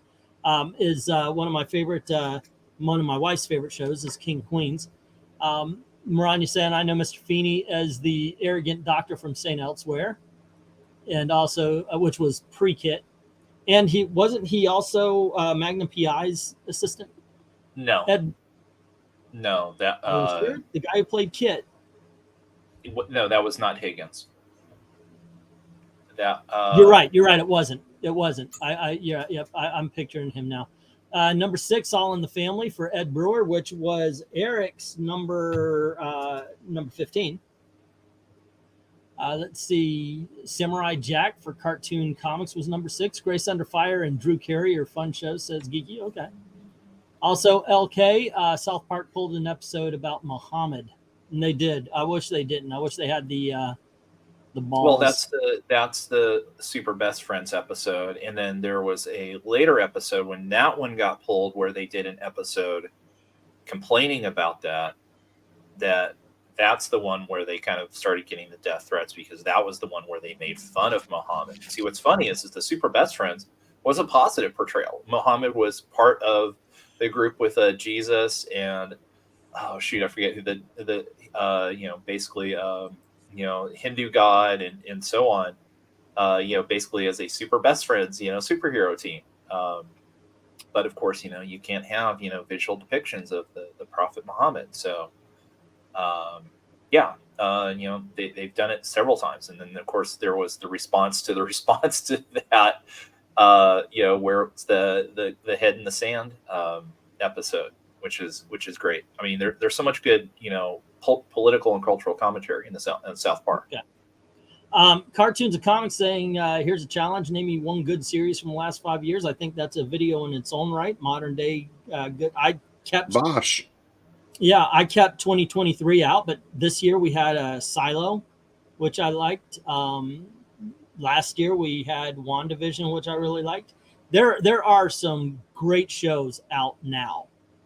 That's one thing I've got to say. But whether or not they stand the test of time still has to be proven. That's why a lot of them aren't on the list here. Let's see. My number 6. Oh wait, do I have any others coming up? Some people who don't. Oh, the Wilkins coffee blow up. And okay, so my number. I'm looking at the wrong one. My number 6 is the one that I think I'm going to get a little bit smacked down for, because it is a fun show. It's a wild show, but if I were to really be honest about the writing, it's just not there. But it's not the dialogue; it's how it's delivered. Not to mention that, but some of the best music ever produced in rock and roll. Hey, hey, we are the Monkees. I love that fucking show, man. I got the Rhino box sets. I've watched this thing hundreds of times. I love the fucking Monkees. I love the music. This is also something like when Columbia House had their thing where they would send you a DVD for like $25 or a video cassette for $25. I was collecting the Monkees back then, all the albums. They were a huge influence on the Beatles. It's just such a great freaking time. Turn it on, turn your brain off, and have fun. There are some actual legitimately good shows. The one where Peter Tork sells his soul to the devil to be able to play the harp. There was one where they did this medieval play where Mike plays a princess. It's just so much fun. And at in the middle of the show, they would have their musical interlude where they're basically running around like Benny Hill. And then at the end, they would have their little concert footage and such like that, which was endlessly entertaining. Yeah. So number 6 for me is the Monkees. LK, I was expecting more of a reaction from Eric. You literally put your hands in your head. You don't like the show? It's your list. I mean, it's a fun dumb show. It wouldn't even make my top probably 200, but hey, do you? Can I borrow that gun you had this morning? Right. Alrighty. What caliber do you need? LK's number 4 is going to be a commercial he saw on a show once. So yeah, yeah. But it came from last week. It wasn't on his list last week. So yeah. Okay. So we've got person of interest, a personal favorite of mine, says Dark Admiral. Stargirl is a good recent one, says Jim Sorensen, which by the way made my it made my runner-ups. It would have been like number 21 or 22. Yeah. Alrighty. So because I remember mentioning it, Mr. DC Comics is already at number 5 with that 70s show, but I'm interested. Venkman, number 5. What you got? Real quickly, did anybody mention Smallville in their 20s, the top 20s? No. I haven't heard it. Yeah. How big that show was, I haven't heard anybody saying Smallville. Why would Go they? figure. Because it's one of the most popular DC Superman shows. It kind of set up the It was huge, Berlanti-verse. But anyway, what's your number 5 there, Vank? My number 5 is it's by a guy who got arrested for having coke. It is Home Improvement. I was about to say that's the entire 80s, but okay.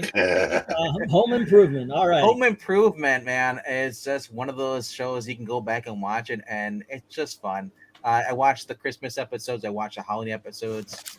It's another one of those shows. It's the humor. It's got that perfect formula down. Tim says something stupid. Jill gets mad at him. He goes to Wilson for advice, and then he gets it wrong, goes to Jill, and she's like, "What the hell are you talking about?" It is, and the funny thing is that there are people who are like that, though. The only thing that's exaggerated is him getting electrocuted and somehow still being alive at the end of the episode. But some of the Tool Time shows were awesome. The way he would get into the accidents and all that kind of stuff. Young Pamela Anderson was on there. before she went to the Baywatch, was on there. Mhm. The guy who plays Al is, I forgot what his name is, but you've probably seen him doing those infomercials where the little cake hose and all that stuff.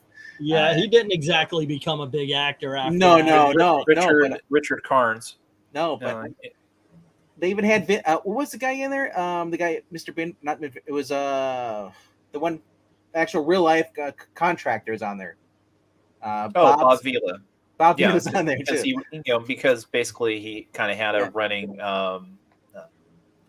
Beef with it, beef, But one of the better shows was Tim. All throughout the series, Tim is building a hot rod, and he gets done, and he's bragging about it. And they decide, okay, Bob Vila versus Tim the Toolman in this big race. I remember that episode. The one that truly stands out to me, though, is Tim. Jill is having her sewing circle or whatever. Her friends are over. Tim comes out and he's charming as hell. And he's making all the ladies laugh. And he goes, okay, well, I'm going to take the kids bowling, blah, blah. Jill, that turns her straight on. So when he comes home, she sends the kids to bed quick. And she goes and she's in the bedroom and she's thinking Tim from earlier is going to come in. And he's like, oh my gosh, my stomach. I shouldn't have had 3 chili dogs. And he's just farting and he's being so comfortable in his own home that it kind of turns her off. And of course he goes out to Wilson at the back fence. And this is a line that has stuck with me. I was married when I heard it. And he says, I forget who he's quoting, but he says, so-and-so said that marriage is a long visit with your best friend in your worst clothes. And it just went, holy shit! That's it in a nutshell, there, man. Well, that sounds like Socrates. Yeah, but it was a fun show. I agree with you on that. For being on ABC Family. Actually, when ABC Family was all about family and not about being woke. Now it's inclusive families. Those early night, it goes all through it. As you watch, and it went for like 7 or 9 seasons. You watch the kids grow up. The one kid ends up getting like a life-threatening disease. And it's like and it had its very serious moments. Yeah, but it also had its comedy. It was just perfectly written well, and it still holds up compared to. I mean, I look at Modern Family and I look at Home Improvement. I love Home Improvement more than Modern Family, but Modern Family is still good. I like that one too. Let's see. Number 5 for Mr. DC was that 70s show. For Jim, it's Night Court. Ed is saying Better Call Saul. And Eric, you're right about everything. He says more words, but I just went. I stopped it. You're right about everything. No reason to continue. I figured. Home Improvement is like Cosby's Show, and that both were based on the stand-up comedy of their lead actors. Both also dealt with serious topics with humor. Dark Admiral is saying Dungeons and Dragons is his number 5. And Mr. DC is saying Lois and Clark was better than Smallville to Mr. DC Comics. All righty. Now we're going to move on. LK, what's that commercial you're going to put as your number 5? I don't have a commercial in my Transformers. top 5 here, but I assume that my number 5 here is going to be one that shows up on Breen's list at some point. And that is The Adventures of Deputy U.S. Marshal Raylan Givens, Justified. We talk about prestige TV. This is a fantastic show. I've always been a fan of film noir type stories, and a great way to describe this, it's almost like a hillbilly film noir in some ways. Each season is its own story, but the characters grow. I'm kind of in the midst of rewatching it, but I still think right now probably my favorite season is season 2, where Margot Martindale won her Emmy for Best Supporting Actor for playing Mags Bennett up in the holler. Again, you talk about fantastic writing, fantastic acting. It's just an amazing series, and there really isn't a bad episode in the bunch. All righty. I've never seen it. I was gonna. I'm not surprised. I was going to save this for when I broke because it is going to come up again. But Yeah. yeah. Okay, to your point, I'm glad you went with season 2 because House of Cards season 1, Justified season 2. I'm not sure which one's the better, but I don't know that I've ever seen a better season of any TV show, and that's saying something considering how great 4 of the 5 seasons of The Wire was. So it's so that was and she absolutely deserved that Emmy, and it is just do yourself a favor, find some time, put off rewatching Super Friends for the 47th time, and check out Justified. Or Alrighty. skip Right now, watching I'm going it. through a show called Invasion. Apparently, it started last year. It looked pretty good, so I'm watching that. Tell Gail to stop watching those How to Kill My Husband shows and watch Justified. Not she's dead. She's watching Saw. And by the way, I literally said, Saw, the movies are on HBO Max, or it's one of those, and we could watch them uncut. You're watching them on TV. She goes, no, I come home, I cool off, I'll watch them by myself, and then okay. Okay, So she's learning torture porn for me later. So just real quick, since you mentioned Saw, today I saw a funny video. It was somebody doing a remake of the Monster Mash, but saying, oh well, we've got to we did this in the 60s, but now we've got to update it, and oh look who comes through the door, and it proceeds with Hannibal Lecter and Freddy and Leatherface and so on. It's like, wait a minute, oh my god, you're violent, what are you doing? You're eating limbs. It's really fun and really well done. Eric, number 5. Mad Men. Okay. I was curious to see if this would show up on anybody's list. Yeah, it basically tells the story of Don Draper, but the people around him are every bit as compelling. Some of the greatest characters in TV history, and a couple of the most annoying. Looking at you, Elizabeth Moss. But the character of Don Draper, who we find out isn't actually Don Draper. Roger Sterling. It's basically it's guys navigating the late 50s into the early 60s and society changing, and these guys not being able to necessarily change with it fast enough. And there's all kinds of fascinating characters. The Angel's annoying son is fantastic on this show. A character named Pete Campbell, and like I said, it's just a really good character study.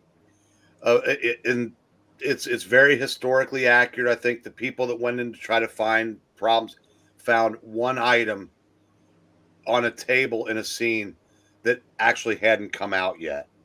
But other than that, they did. They got. It's like one of the things I love about Stranger Things is how historically accurate it was.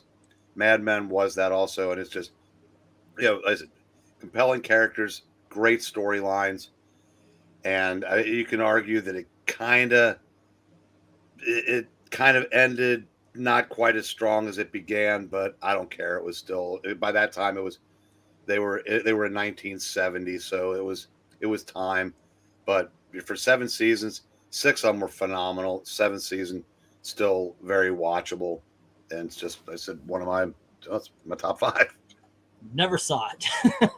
Of course you haven't. So, Eric, are you surprised that, though, as good as it was and as acclaimed as it was at the time, it seems like it's just been forgotten? I think it has because, for one thing, the generation of pussies that have come along, they probably wouldn't be able to watch it because they expect modern day sensibilities to have existed, all time, or it must be canceled. So they're probably not attracting any new generation of viewers. And I think it was getting forgotten in its last couple seasons because The Walking Dead was getting all the budget, all the money that used to go to other shows on the network. That was a big point of contention with Mad Men in the last couple seasons. Because their budgets were slashed because it was all going to zombies. Mm-hmm. It's hard to believe it's been around that long. They actually crossed over for several seasons. Yeah, I can see you up there. You said, I don't see a problem with that. No, I know that was more of a I could see that happening. I mean, Well, you yeah, got to but admit, it has you got to been admit kind of forgotten. when Walking Dead came out, it was in Juggernaut. So Yeah, I said that would Well, if we carried this out past 20, you wouldn't have to go much farther to get to for the time that I did watch it. But yeah, it's top 40. Yeah. But yeah, Mad Men kind of has been memory hold as much as a show that well thought of can. And the hell, it's only been off the air for about 4 years, but my number 4 is going to kind of fit that same category. Let me get some comments here real quick. So let's see. I've seen people say that Sons of Anarchy is better than Better Call Saul and Breaking Bad, and Smallville is still the best Superman show. Just saying. Samuel Proctor saying I accidentally did my 1 through 10 last instead of 11-20. I'll give my whole updated list. Please do. Last week he's saying I never liked Smallville because the lead actor refused to put on the Superman costume. That was actually a decision made by the showrunners. That was not his fault. Once he got to Metropolis, he was too cool to embrace being Superman. Hello to Dominic. What's up? I don't think it had much to be cool, but low key, he was scared of the curse. Okay. It wasn't the showrunners. It was WB them. WB themselves. WB. Yeah, because I remember there was a rule: no tights, no flights, and all that kind of stuff. But even Tom came out and said later on, he said he really didn't want to put the costume on, really. He didn't want to be typecast. Well, and it was also that period too where they just didn't want to put Superman or Batman in a TV show because they thought that wasn't small. That wasn't what that show was about. It really was. Yeah, it wasn't about Superman. I am one of the ones that wish the last episode had shown him more in the outfit, but there you go. The biggest problem with Smallville was Lana. Too much Lana. Samuel is saying Buzz Lightyear Star Command is number 20. Number 19 is Fantastic Four, the animated series. I'm thinking mostly season 2. Iron Man, the animated series, is 18, 17 Transformers, and 16 Batman Beyond, 15 Transformers, 14 Clone Wars, 13 is Incredible Hulk, the animated series, and then 12 is the X-Men. I'm noticing a pattern. He says, you read ahead, he says. Number 11 is Earth's Mightiest Heroes. I mostly watch animated shows. Okay. Maranya saying Mad Men is forgotten because it's unashamedly and accurately portrayed men and women in the time in the 1960s. It was Bewitched Darren Steven on steroids with the advertising agency. That's where I'll kind of disagree, and it's why I think that today's audience, if they gave it a chance, they would love it, because I especially thought like in the last couple of seasons that there were too much of today's modern viewpoints or sensibilities that got into the show. I mean, I watched it, and it was beautifully filmed. The acting was great, but it grated on me because basically everybody was ugly in that show, and it was just sometimes I use the term nihilist, but it was such a depressing show to watch. Okay, but at least you got the secret sympathetic boobs falling out. Evil Black Cat, number 5. Yeah, it's getting nearly 4 p.m. here, so can I just speed through number 5? Why don't you give us all of it and we'll say goodnight? Yeah. So number 5 for me would be Avengers Earth's Mightiest Heroes. That was my gateway into Marvel Comics and introduced me to most of the storylines and the characters. Never saw it. All right. Number 4 is the new Scooby-Doo movies. It had those episodes. It was the 45-minute episodes where other characters came up. So you had Don Knotts, you had Dick Van Dyke, you had Pretty Mary Sunshine. She's all right with me. Yeah, that guy. I forgot what his name. Jerry Reed. Yeah, it had Batman and Robin for 2 episodes, and the Penguin and Joker was there too. So that's my number 4. And my number 3 would be Death Note. It's an anime. Yeah. It's about a guy that finds the Grim Reaper is bored, so he throws out a book that you write their names and you write how they die, and that actually happens. So a kid gets it. I get that right. Yeah. And funnily enough, there's this novelty store back home that sold a copy of that, and I use that as my phone book. Fun Just to let your times. teachers catch you with it. How about Yeah. your 2 and 1? And Number you write- 2. Hold on. Did you write I Love Comics in there? No, you have to write your real name. by Yeah. the way, that And is that- a group title. No, don't do that. They'll knock us all out. Well, again, no, it only works if you know the real name, which again was part of And you you, know. yeah, you have to Based write the on the real book. name, and you have to think of that person whose name you're writing. So the guy that if some 2 guys have the same name, the other guy doesn't die. We have That's that good. box set. And they actually had a way, and that actually played into one of the discoveries, where the detective guy that was trying to catch him says his name is a famous actor. So like, if he actually writes down the name, he can't write his name without thinking of the famous actor guy. So, and if that guy ends up dead, then he's basically caught. All right, your- Number 2 is Scrubs.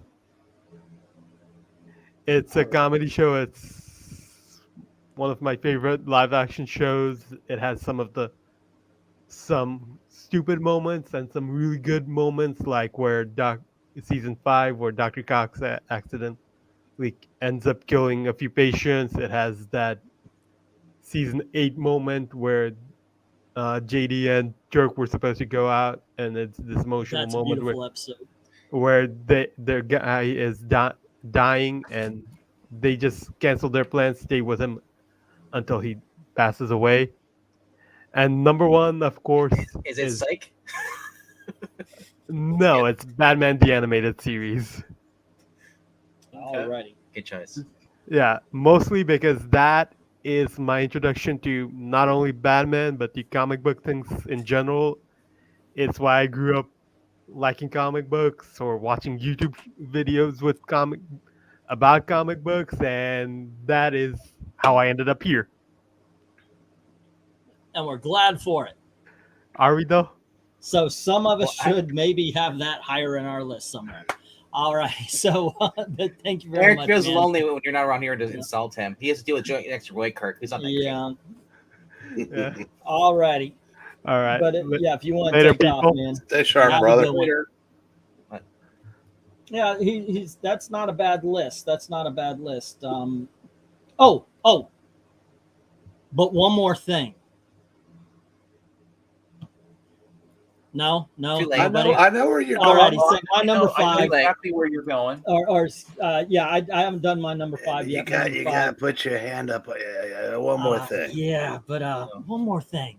Now, this actually started the week off at my number 1, but then I realized it's kind of a recency bias. Eric, you had talked about it. Gail put it on a couple of times. This is another show never saw in my life. This is 13 seasons of hour-and-a-half TV. This is a commitment, man. When you watch Columbo, it is a commitment. And every freaking show, I loved it. I kind of wished, and sometimes I went in, I tried to, okay, maybe it'll be like more of a mystery if I just skip the first 10 minutes, 15 minutes. Mhm. But the weird thing about Columbo, it's a mystery, and it's, you already know, like they tell you who killed the person in the first half hour. And then Columbo comes in, and he's got to look around and find out where the criminal went wrong and what they say and so forth. And so you follow him in breaking down the clues, and that's what makes this show intriguing. That and the fact that Columbo himself dresses like a slob and drives a shitty car. So everyone he comes up on goes, well, look at this guy. And he's always the smartest guy in the room. It is the greatest of all detective shows, in my opinion. I just fell in love with it. The reason why it kept falling down the list is 1, recency bias, and 2, I have not yet watched it a second time. Everything from 4 to 1, I've watched through 4, maybe 5, sometimes once a year as the new DVD box sets came out. So certain seasons I saw 10 times. But yeah, this one, Columbo is freaking excellently acted. A lot of guest stars that you actually know, unlike the Muppet Show. William Shatner showed up twice, which is really cool. But yeah, one of my favorite was the George Wendt, because I'd never seen him evil before, and that was kind of fun. Yeah. Actually, Shatner's been the bad guy in 3 different Columbo episodes. Yeah, maybe I missed one or I just forgot, but yeah, it's just so fucking good. Anything to add? I want to see Shatner in his best villain. See him in an Impulse. Okay. There you go. I'll save my comments for about 10 minutes from now. Later? Okay. There you go. Okay, so before we go around, we've got Samuel Spector saying number 10, Superman the Animated Series, number 9, Phineas and Ferb. Oh, you're doing different seasons, it looks like, because you got Superman up there twice, or maybe it's 2 different versions. The Chosen, Spectacular Spider-Man, Gargoyles, Justice League Avatar, and then number 1, Batman. Clint says, but one more thing, Crickets. Yeah, that's the way it happens sometimes. Columbo bored me as a kid, but I love it now. Me too. That's how it worked. I watched it. My parents were watching. It's like, what is this shit? Well, now it's freaking awesome. I'm curious because there was a Superman animated series in the 80s. No, maybe that's it. So I don't know which one he's on. Mr. DC says his number 4 is Xena, Warrior Princess, and Hercules.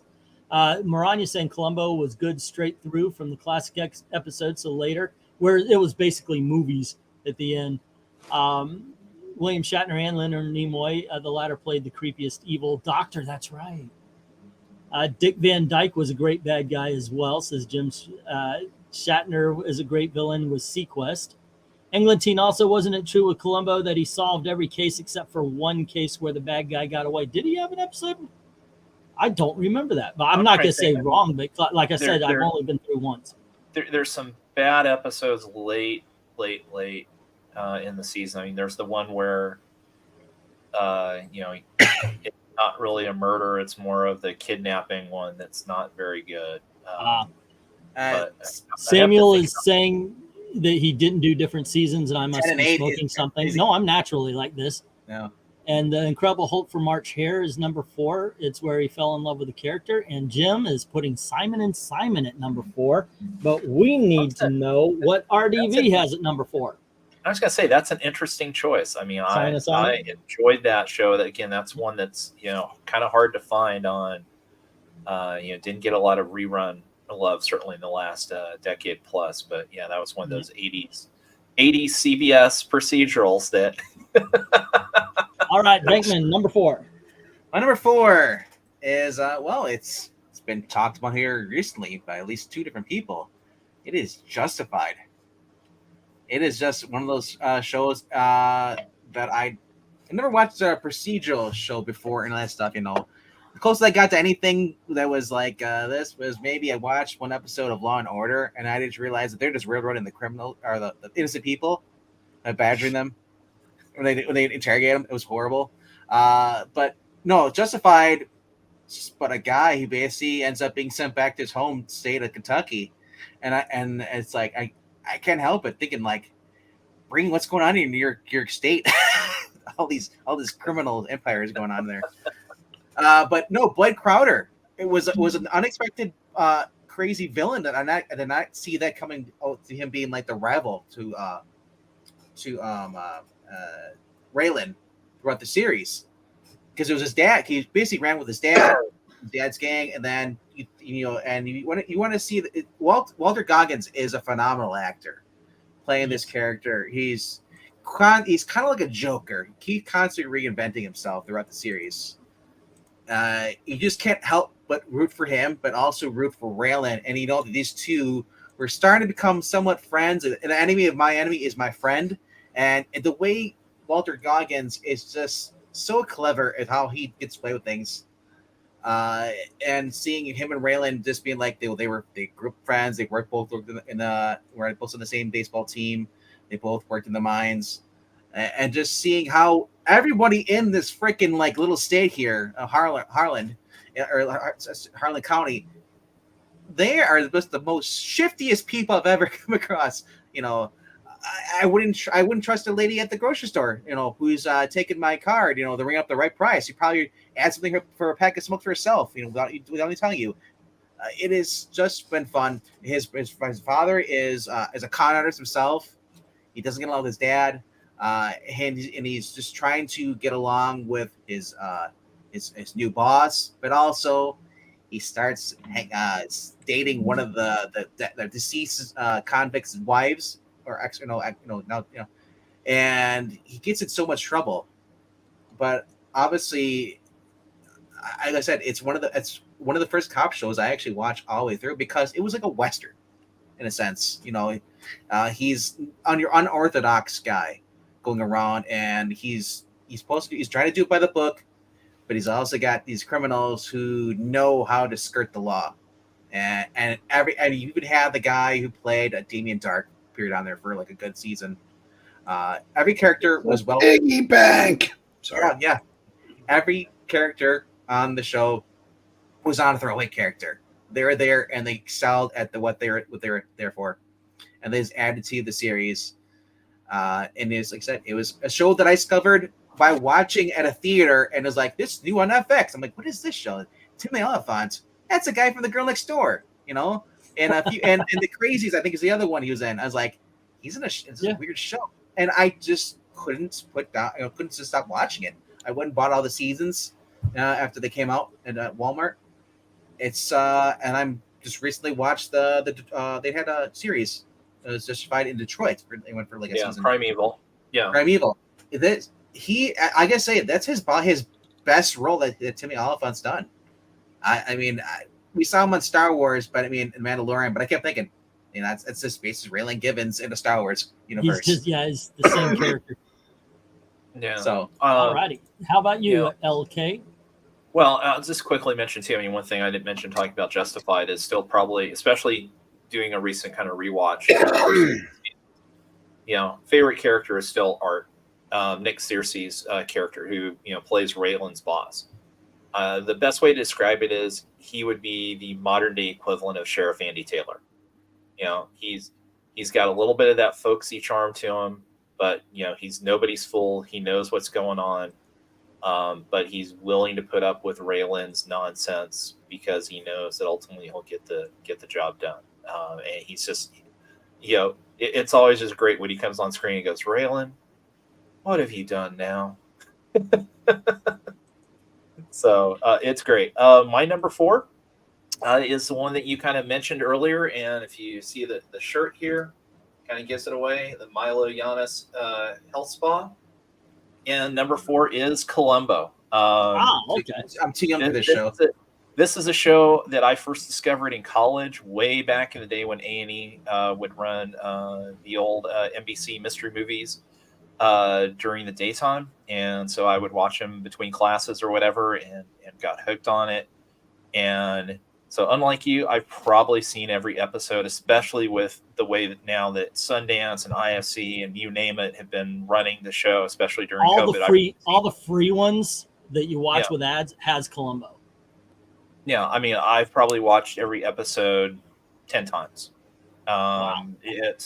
It's probably overall still the best detective character show. Again, as you mentioned, it's not a whodunit, because you see who the villain is at the beginning of the episode. You see who gets killed. You see how he does it, how he or she does it. It's the character study in terms of, as you say, Columbo always being underestimated. And part of the joy, especially, when you watch it the 5th and 6th time, is, pointing out, okay, this is the moment at the beginning when Columbo knows this is actually the bad guy, and the tells. And of course, everybody has their favorite, villain guest stars. I'm a big Patrick McGowan fan from Prisoner, so I love seeing him. And again, his great early episode. But still, one guy that basically, I'll say it, this is all I know him for. Outside, I think he was Shirley Jones's husband, and that's Jack Cassidy. Jack Cassidy is the mustache twirling villain of the Columbo universe. He is a villain 3 times in the best era of the show. He steals the show every single time because he's just a smarmy jackass that you can't wait for Columbo to catch. I still think probably the best one is when he's the Great Santini, who turns out to be the Nazi the Nazi guy. And it's just a fantastic episode, and it's so much fun, and it's a great show. And that's why it's number 4. All righty. Okay, Eric, you're number 4. The Americans. Okay. Show about a Russian spy family that's been planted in the middle of the USA, and they're training. They're not allowed to speak Russian. Always has to be English. They have to. Their job is to blend in and basically strike from within. As fate would have it, they live across the street from an FBI agent who is assigned to basically catch these folks, although he doesn't know who they are. And as the years go on, the FBI agent actually and Philip, the husband, they actually do become legitimate friends.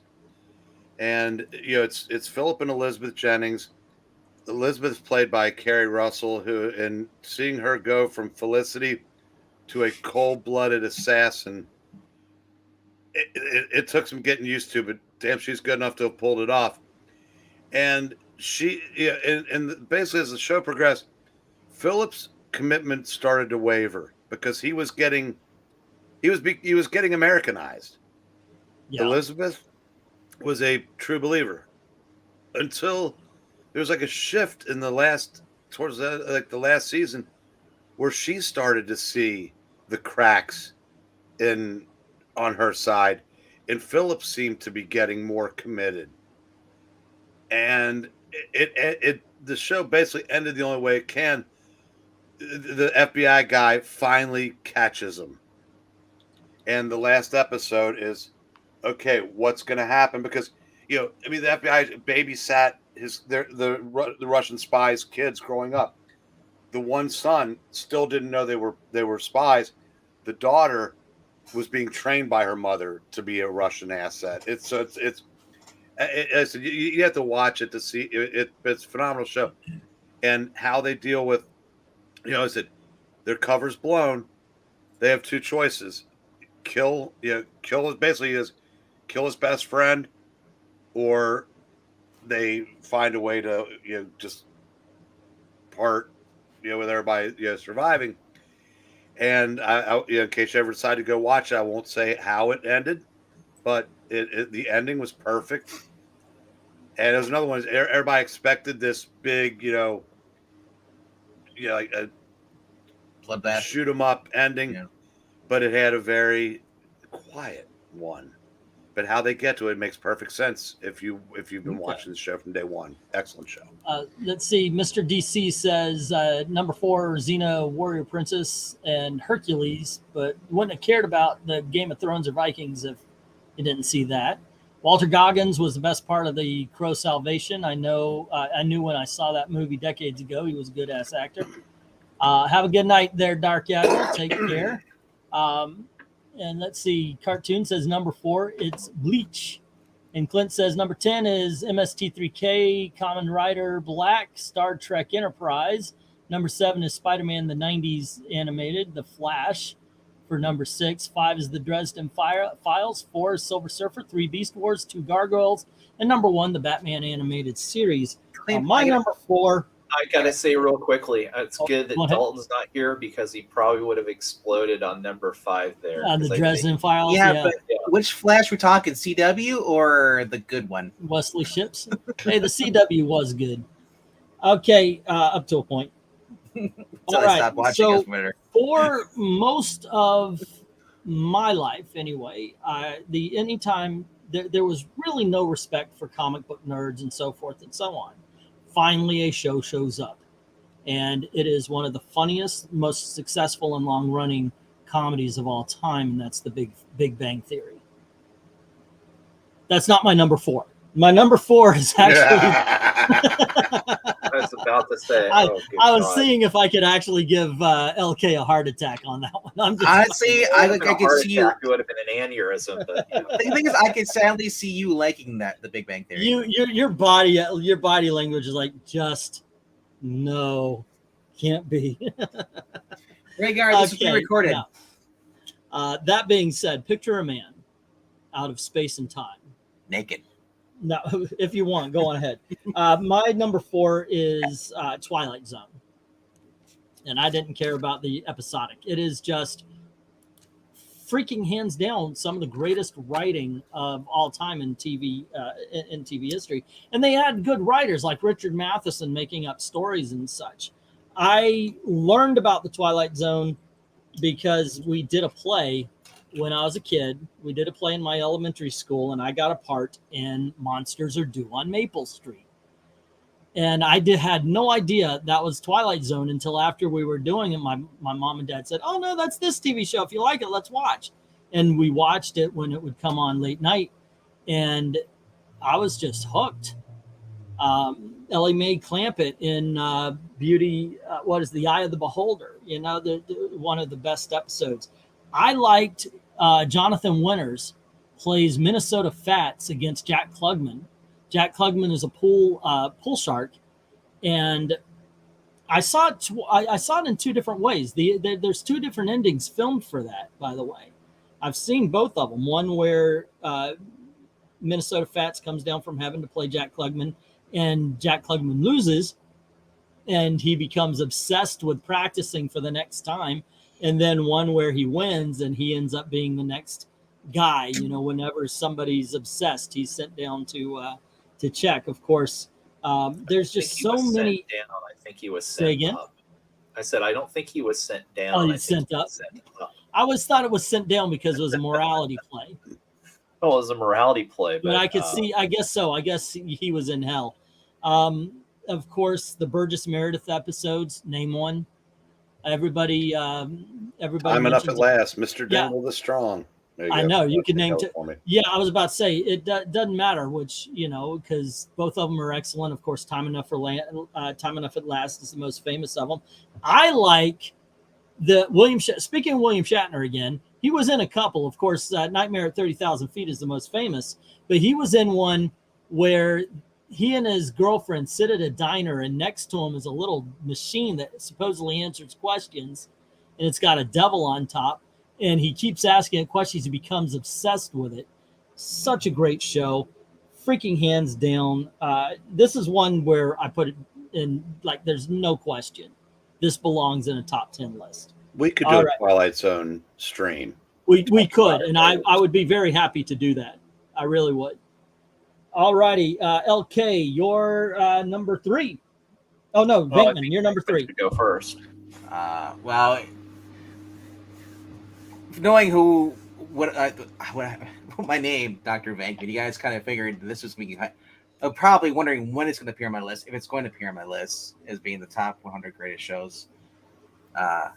We're doing top 20 though, so I had to narrow it down, and I knew it had to be in my top 5. I just didn't know where I wanted to put it, but it is the real Ghostbusters. A lot of it was written by J. Michael Straczynski. So for those of you who didn't know that, you know, are fans of J. Michael Straczynski, that's why the show was just that brilliantly good. The late Buster Jones, who played Black Vulcan on Super Friends, was also on there. He played the voice of Winston. Was replaced by Arsenio Hall, of all people, which I thought was kind of crazy. I was like, okay, that's Arsenio Hall is doing voice acting. You also did Lorenzo Music, voice of Garfield. He was on there until he was fired. Also Carlton, your doorman. Yes. Huh. Replaced by Dave Coulier. Now, because controversy is LK likes to use that word a lot. Is because it was rumored that Bill Murray didn't like the fact that his character was being voiced by a cat. Now, I don't think there's anything true to that. I think there's something else, but who knows? Went on for 7 seasons. It ended at seven seasons. Basically, it struggled to get the last 2 seasons because ABC executives came and said, you know what?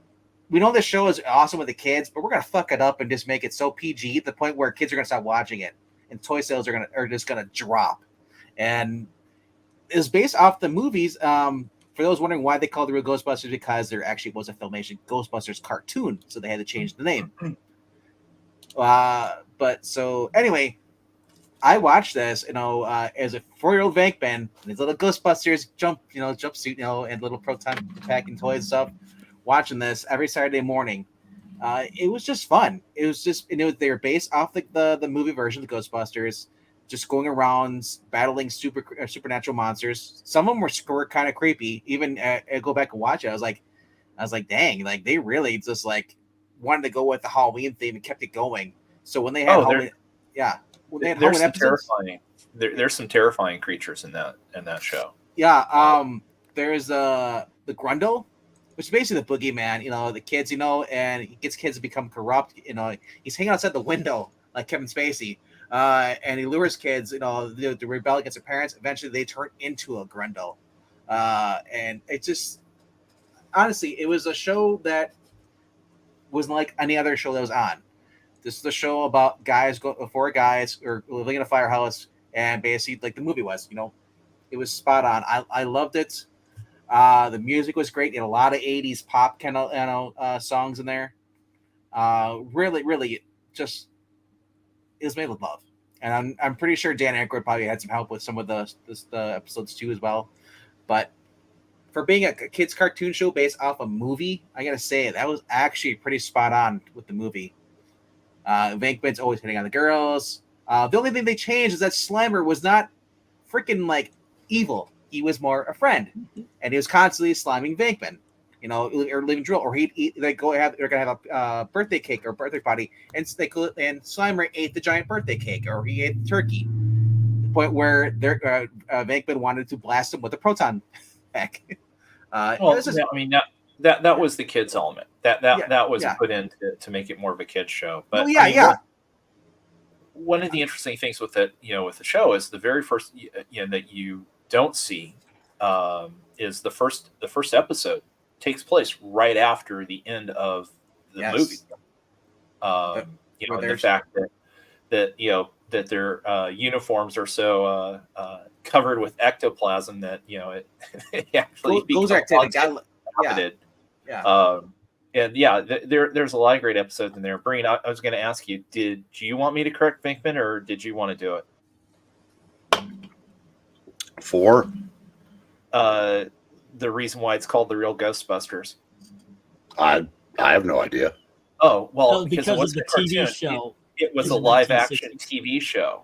But he's right, because at the same time the real Ghostbusters was out, they made a cartoon version of that old TV show. Well, it was kind of a response at the same time. It was like, oh, they're doing a cartoon, let's go get a cartoon out so we can kind of keep the name. So that's why I didn't say anything, because he's kind of right on that one. Yeah. All right. Okay, though. What is your number 3? You got to give it up for Larry Storch, because he was in the original Filmation Ghostbusters TV show. And it's horrible and should be buried from memory. Yeah, well, and I'll just add to one of my favorite episodes from the real Ghostbusters is the baseball game between good and evil, because again, this is one of those times where they told a morality tale, because for those who don't know, basically the Ghostbusters get down to Yankee Stadium. Yankee Stadium gets taken over. It turns out that the spirits of basically good and evil battle once every millennium or so, and it determines kind of the fate of the world in terms of, is the world going to be good or is the world going to be evil? What is your number 3? All right. Well, my number 3 very simply is the Dick Van Dyke Show. It's been mentioned many times before. It's just classic television. Set one of the standards for sitcoms. It was also, I think, probably one of the early Office sitcoms, if you want to go that route. And my favorite episode is when Laura blurts out on TV in an interview that Carl Reiner, God, I'm blanking on his name, wears a toupee. And, then you get the hilarious scene where he's got his toupees lined up and is talking to him. She put you out of work, guys. Yeah. So many great moments. Just brilliant television. And one of my favorites is the. So we'll have, what was his name? You're right. Now that you said it's out of my head. We'll have him introduce the character. He'll say a joke, blah blah blah, and then, ladies and gentlemen, let me welcome. And his assistant comes in, Mr. Potato Head. I love Maury Amsterdam in that show. All righty, Eric, number 3. Justified. Okay. We've talked about this enough. I was going to touch on a couple things. What made it interesting to me was that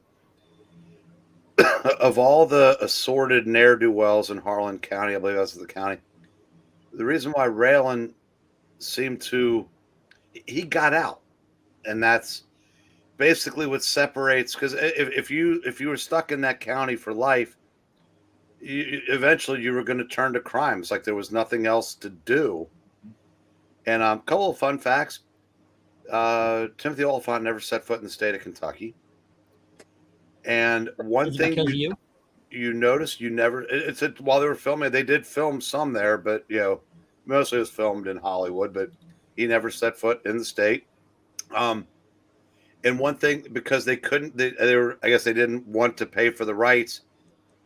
The two ways it wasn't historically accurate was everybody had good teeth, which no, it's more like England in reality, and no UK hats or any kind of UK paraphernalia, and you can't take 10 steps the farther down Kentucky you go without running into that. But I digress. One of the best moments in that show was, Art went after decided to go on a job himself as an old friend of his, old friend foe. And by this time, he was trying to make his escape in a small biplane. But Art had just had surgery, so he was using a cane. The guy he was chasing was dragging an oxygen tent, and it looked like dueling Tim Conways in a Carol Burnett sketch. And they're both getting winded, and Art's like, "Will you just stop?" And it's like, it's just, and they were, and like I said, no, the guy was by no means a hardened criminal. It was just, and that's the thing. The show could go from really pulling at your heartstrings to making you laugh out loud. So because some of the villains in that show were just nasty people. And in one of I think the most clever things that in season 3, Quarles and Limehouse were played by Williamson. Micheletti Williamson. Yeah, and Neil McDonough, who were the 2 stars of Boomtown, which was a show that was just too smart for its own good. And it was on NBC, and by that time nobody was watching that network, so it only lasted a year. But I highly recommend going back and watching that, because it tells the story from the law's point of view and the criminals. And it was very well done by some of the same people that did Justified. So, but yeah, Justified, phenomenal show. All right. Before I get to mine, Rhaegar, hello. He's asking, is this live? Yes, it is. I tried watching The Big Bang Theory, but it's not funny. I don't think you're going to get too much of a fight there, Rhaegar. But LK said that he could see me liking that. I actually do enjoy the first 3 or 4 seasons. First 2 are really good, actually. Yeah. There's one episode in particular that makes me laugh every time, where Sheldon has a rival guy. He speaks with a lisp, and they're fighting over the same audience, the same Crypty. Office. Yeah, and they decide to play basketball for it, since they figure they're intellectually equal. So they figured sports would be good. It's just really good physical and comedy. Goes out of there. There's a where Kaylee Kuko, she's sick and she starts playing the video game, and she's like, "Oh my god, I'm speaking nerd." I know speak. it's not when she was sick. She broke up with her boyfriend, but yeah. The Obsolete Man was the best episode of Twilight Zone, says Clint. Number 3 for cartoons is Naruto Shippuden. The Pain Saga, I watch it so many times. Devil's Jukebox is the William Shatner, says Clint. Venkman's next choice is going to suck. I don't think it did. It was real Ghostbusters. Knew it. Well, for those who've been around long, you actually know that they call me, they're actually RDV is Real Dr. Venkman. You wouldn't know because he doesn't give anybody billing at all in here. Oh yeah, I forgot all about that. You're right. You're right. Sorry. Here we go. I have it on auction mode. That's why I use the here you camera go. off. So I can 2.5 show. hours in, we get to know everybody's name. I'm pretty much sure we at one point had 20, but I think it's dropped down to our cast of characters here. Let's see. The Filmation cartoon was based on a live-action Saturday morning show with the Gorillas as Joe. Reminds me of RoboCop, where they had the movies. First two were more adult with satire, and the third was more kiddie. And then they had the cartoon. Yeah, that did happen. Alan Brady, thank you, Maranya, was the character Carl Reiner played in Dick Van Dyke. And Mr. DC Comics is saying number 3 is The Wire tied with Sopranos. Eric is not wrong about teeth in Kentucky. I know from experience. Okay. That brings me down to my number 3. And this has been mentioned quite a bit. And the one thing I want to know is, why is Batman beating up the 2 guys that are outside the bank? It's a Batman animated series. You see, okay, these 2 guys walk by a bank, it explodes. They're outside. They'd had nothing to do with it, yet still Batman beats them up. Watch the opening to that. He chases them down. They had nothing to do with it. Okay, no, seriously. This was, I remember when this first came out. And it was the talk of the comic shops. Seriously. We were like, oh, are you going to go see it? I haven't seen it yet. I want to see it. I'll be off tomorrow, that kind of thing. I was there. I was like, I plopped my ass down. No freaking way I'm going to miss this. And what rolled out was unlike anything we had seen in animation. I'm saying this because just in case there's anybody out there dumb enough to go, yeah, but it doesn't hold up to you. Just the history, it absolutely was brand new. Another thing that Batman animated series did that cartoons did not do before it was they had actors act. It wasn't doing cartoon voices. Even in the X-Men, you have the big deep voice of Charles Xavier and so forth. They were doing cartoon voices in the X-Men animated series. In Batman, actors acted. And of course, we did get story beats. Of course, we got Harley Quinn from that, but we got a more sympathetic Mr. Freeze. We got the Big Bad Harv storyline, which was done very well. These villains were introduced in such excellent ways. And one thing that I believe was true is they did the cartoon on like a black background, so all of the colors would pop and stand out more. And when I say Batman animated series, I mean the 4 seasons of it. And it was, to me, it was great from start to finish, including the movie. I was lucky enough to be a projectionist at, and I could watch it damn near every day I went to work. I would finish my work really quick, and then I would just stand there and watch Batman Mask of the Phantasm over and over again. All righty. Venkman, number 2. My number 2 has already been talked about here. 2 got prompted me to go out and just get this. Everybody counts or nobody counts. Or nobody counts. That is a quote from Harry Bosch. All right. Bosch. This was a show I just went by word of mouth with Eric. And surprisingly, our pal, Professor Pixel, had already watched it before I did. And I didn't think it would be a show that he'd be into. But I sat down and watched the first episode, and I was just like, oh, this weird intro. I'm not a fan of this intro, but I'm like, as I got into the show, because it's like I said, it just hooks you. The whole subplot with his mother, and that's unraveling as it goes from season to season. You see this guy; he's also dealing with he's a strained relationship with his daughter, who lives in Vegas with his ex-wife and her new husband. And he is kind of like his he's got his lesbian boss who basically says like, oh no, he's like, he's like, Harry, I love you, but you're kind of a dick. Go spend time with your daughter. You can leave. You don't have to be. You're causing too much shit for me here at the office. Right? She's getting in trouble because she gets the feedback.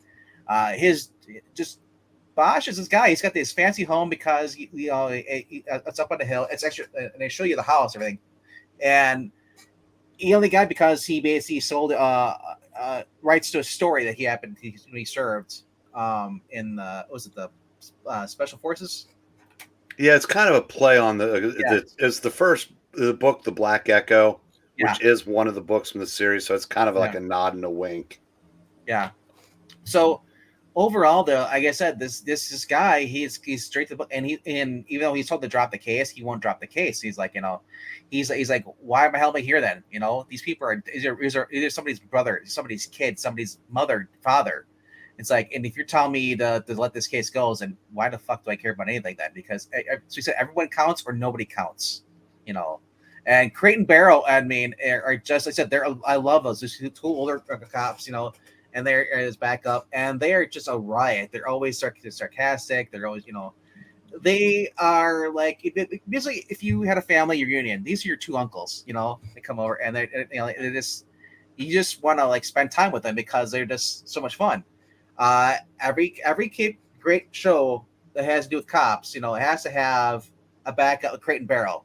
Miami Vice had it with the two guys. And it is, like I said, it works for me. I'm excited to watch The Wire now because J. Edgar's in there too.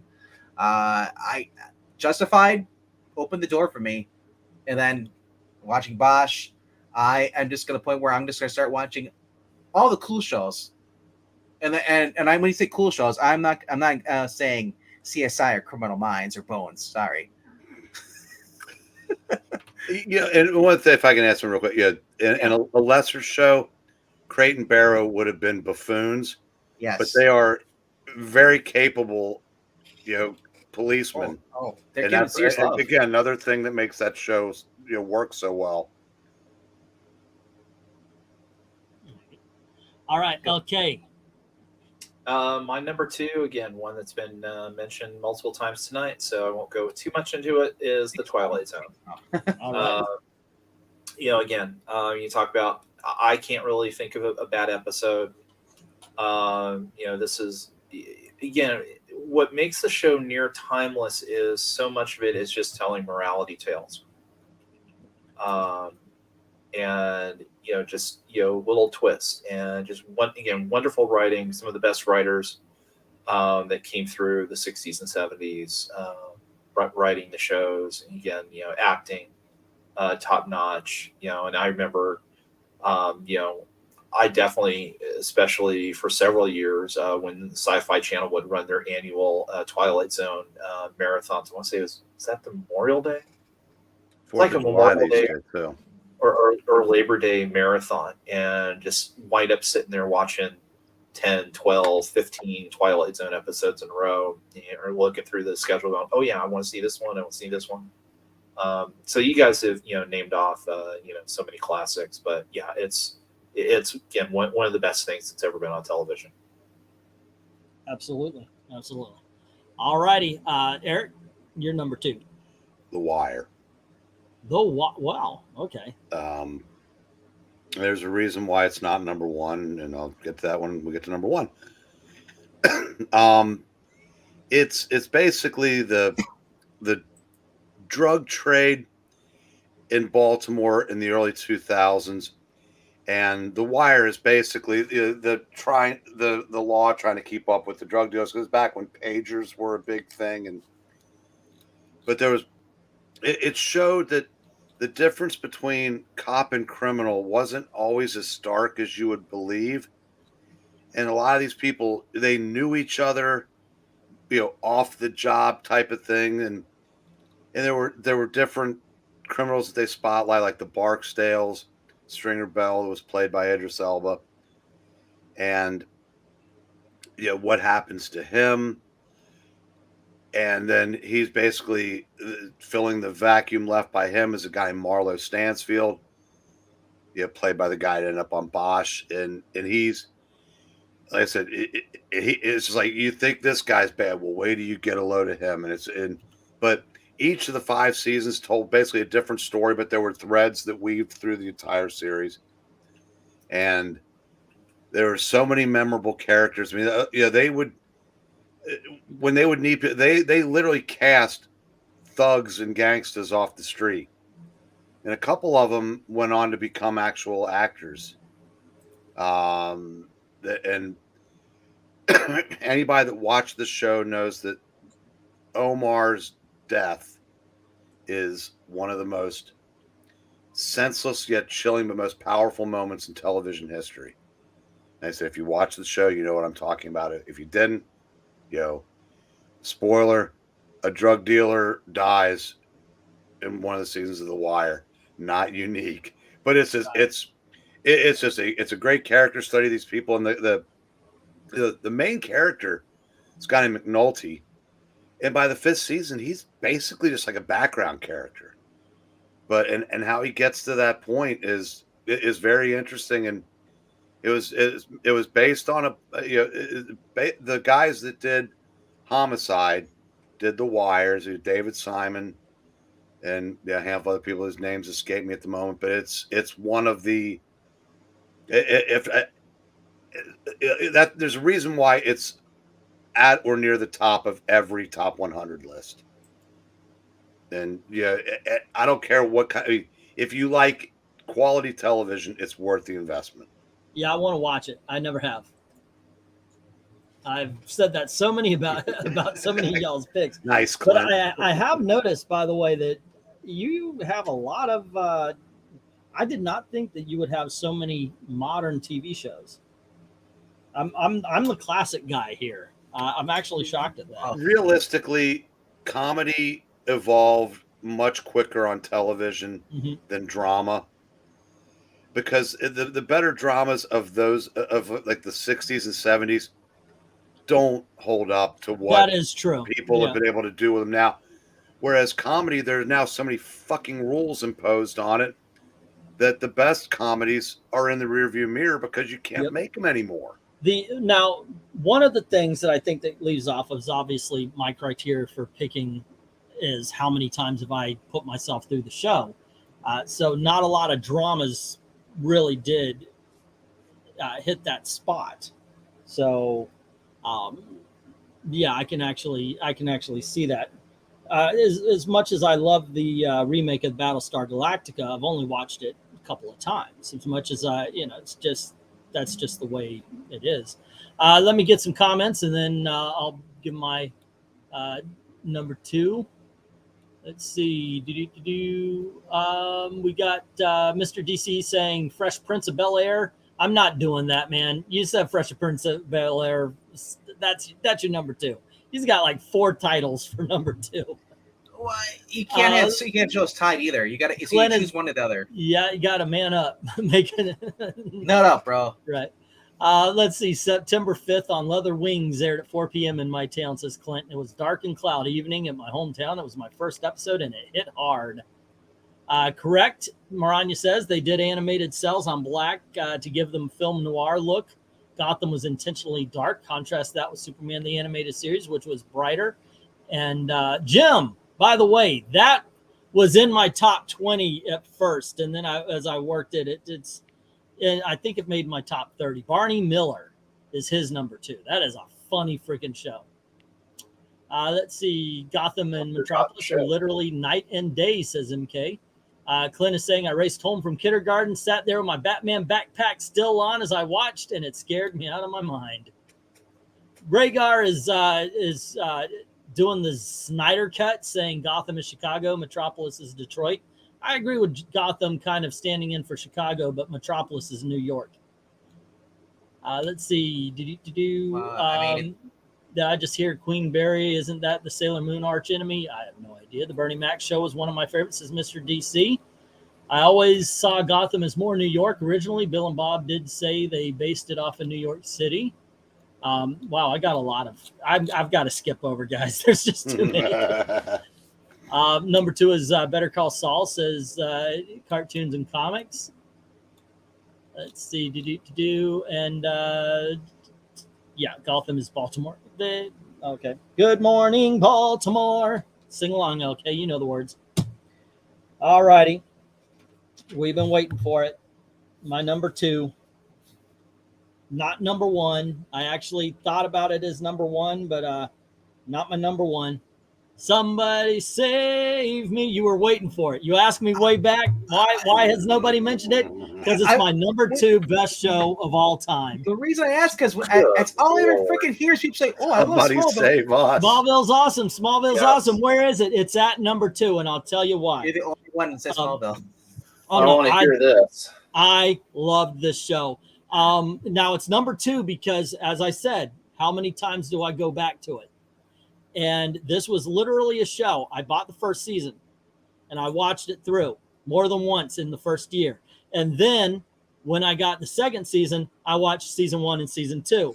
When the third season comes out, season 1, season 2, and season 3. And I did that, but those weren't my only showings during the year.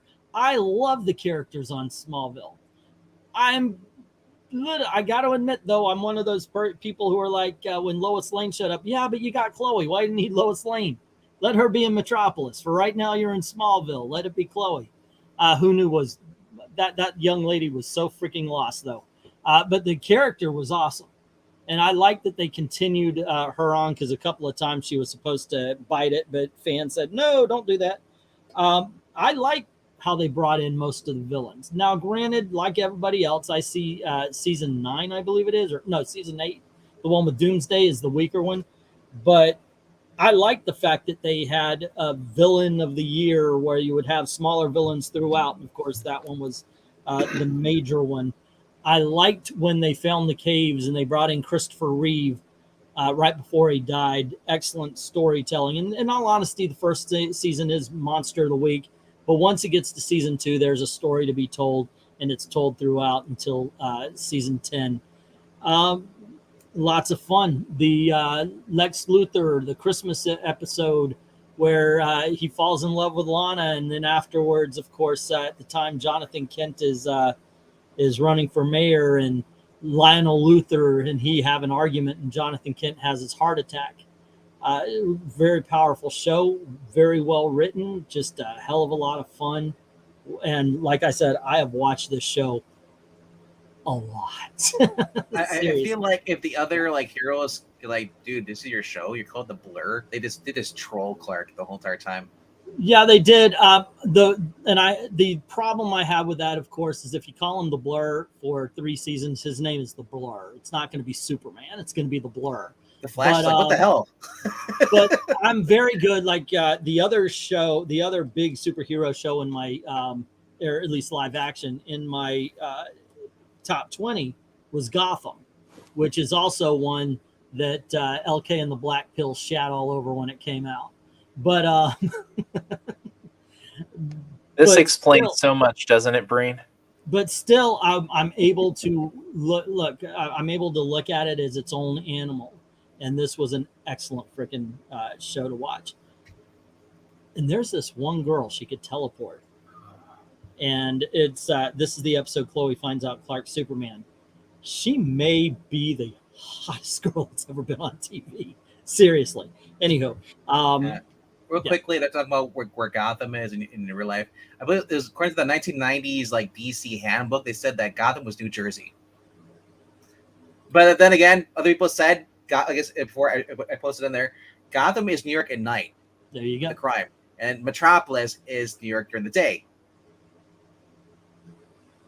That's a way to look at it. That's an issue. Yeah. I'll just say quickly, the one thing they did well in Smallville is they casted Zatanna spot on.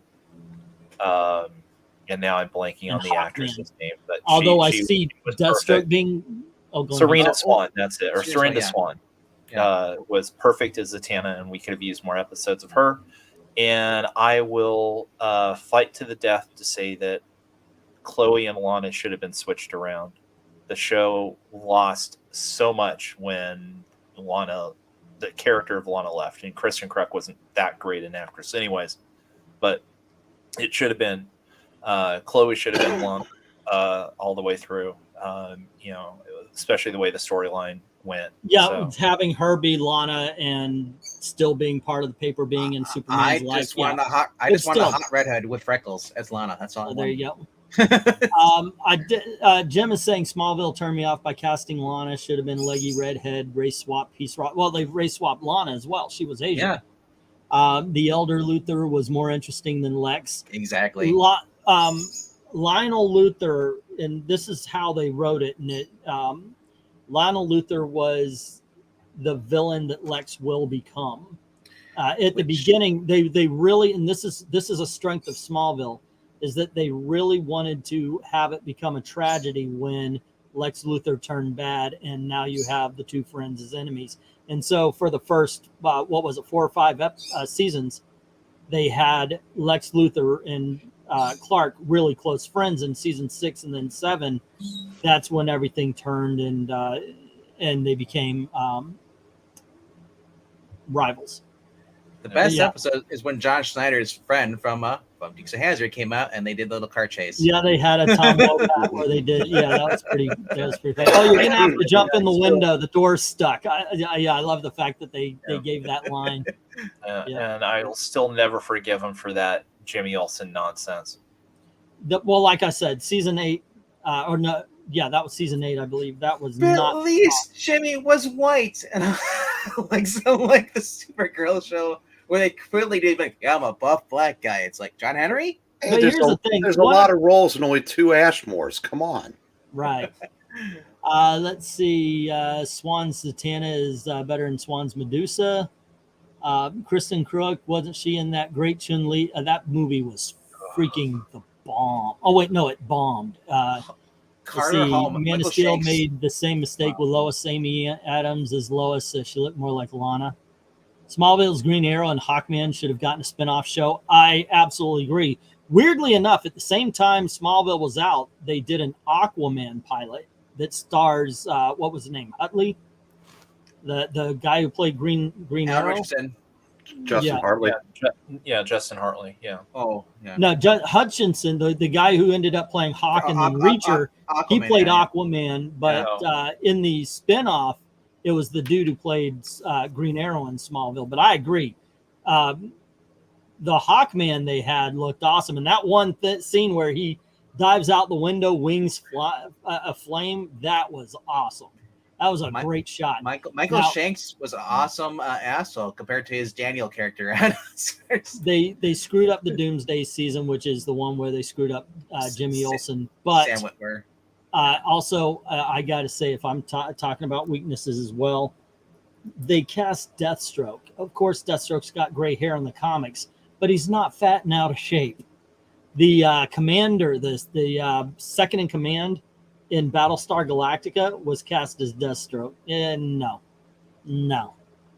Let's see. Pete Ross cast didn't bug me since he was hardly in Smallville. That's why he left, by the way. He thought when he learned Clark's secret, they would write him in more. And since they didn't, he left. But there you go. That's my number 2. Venkman, you want to remind everybody what your 10 through 2 is, and then give us your number 1 greatest TV show of all time. All right. Number 10 was Rabbit Hole with Kiefer or Kiefer. What do you prefer? Civilian.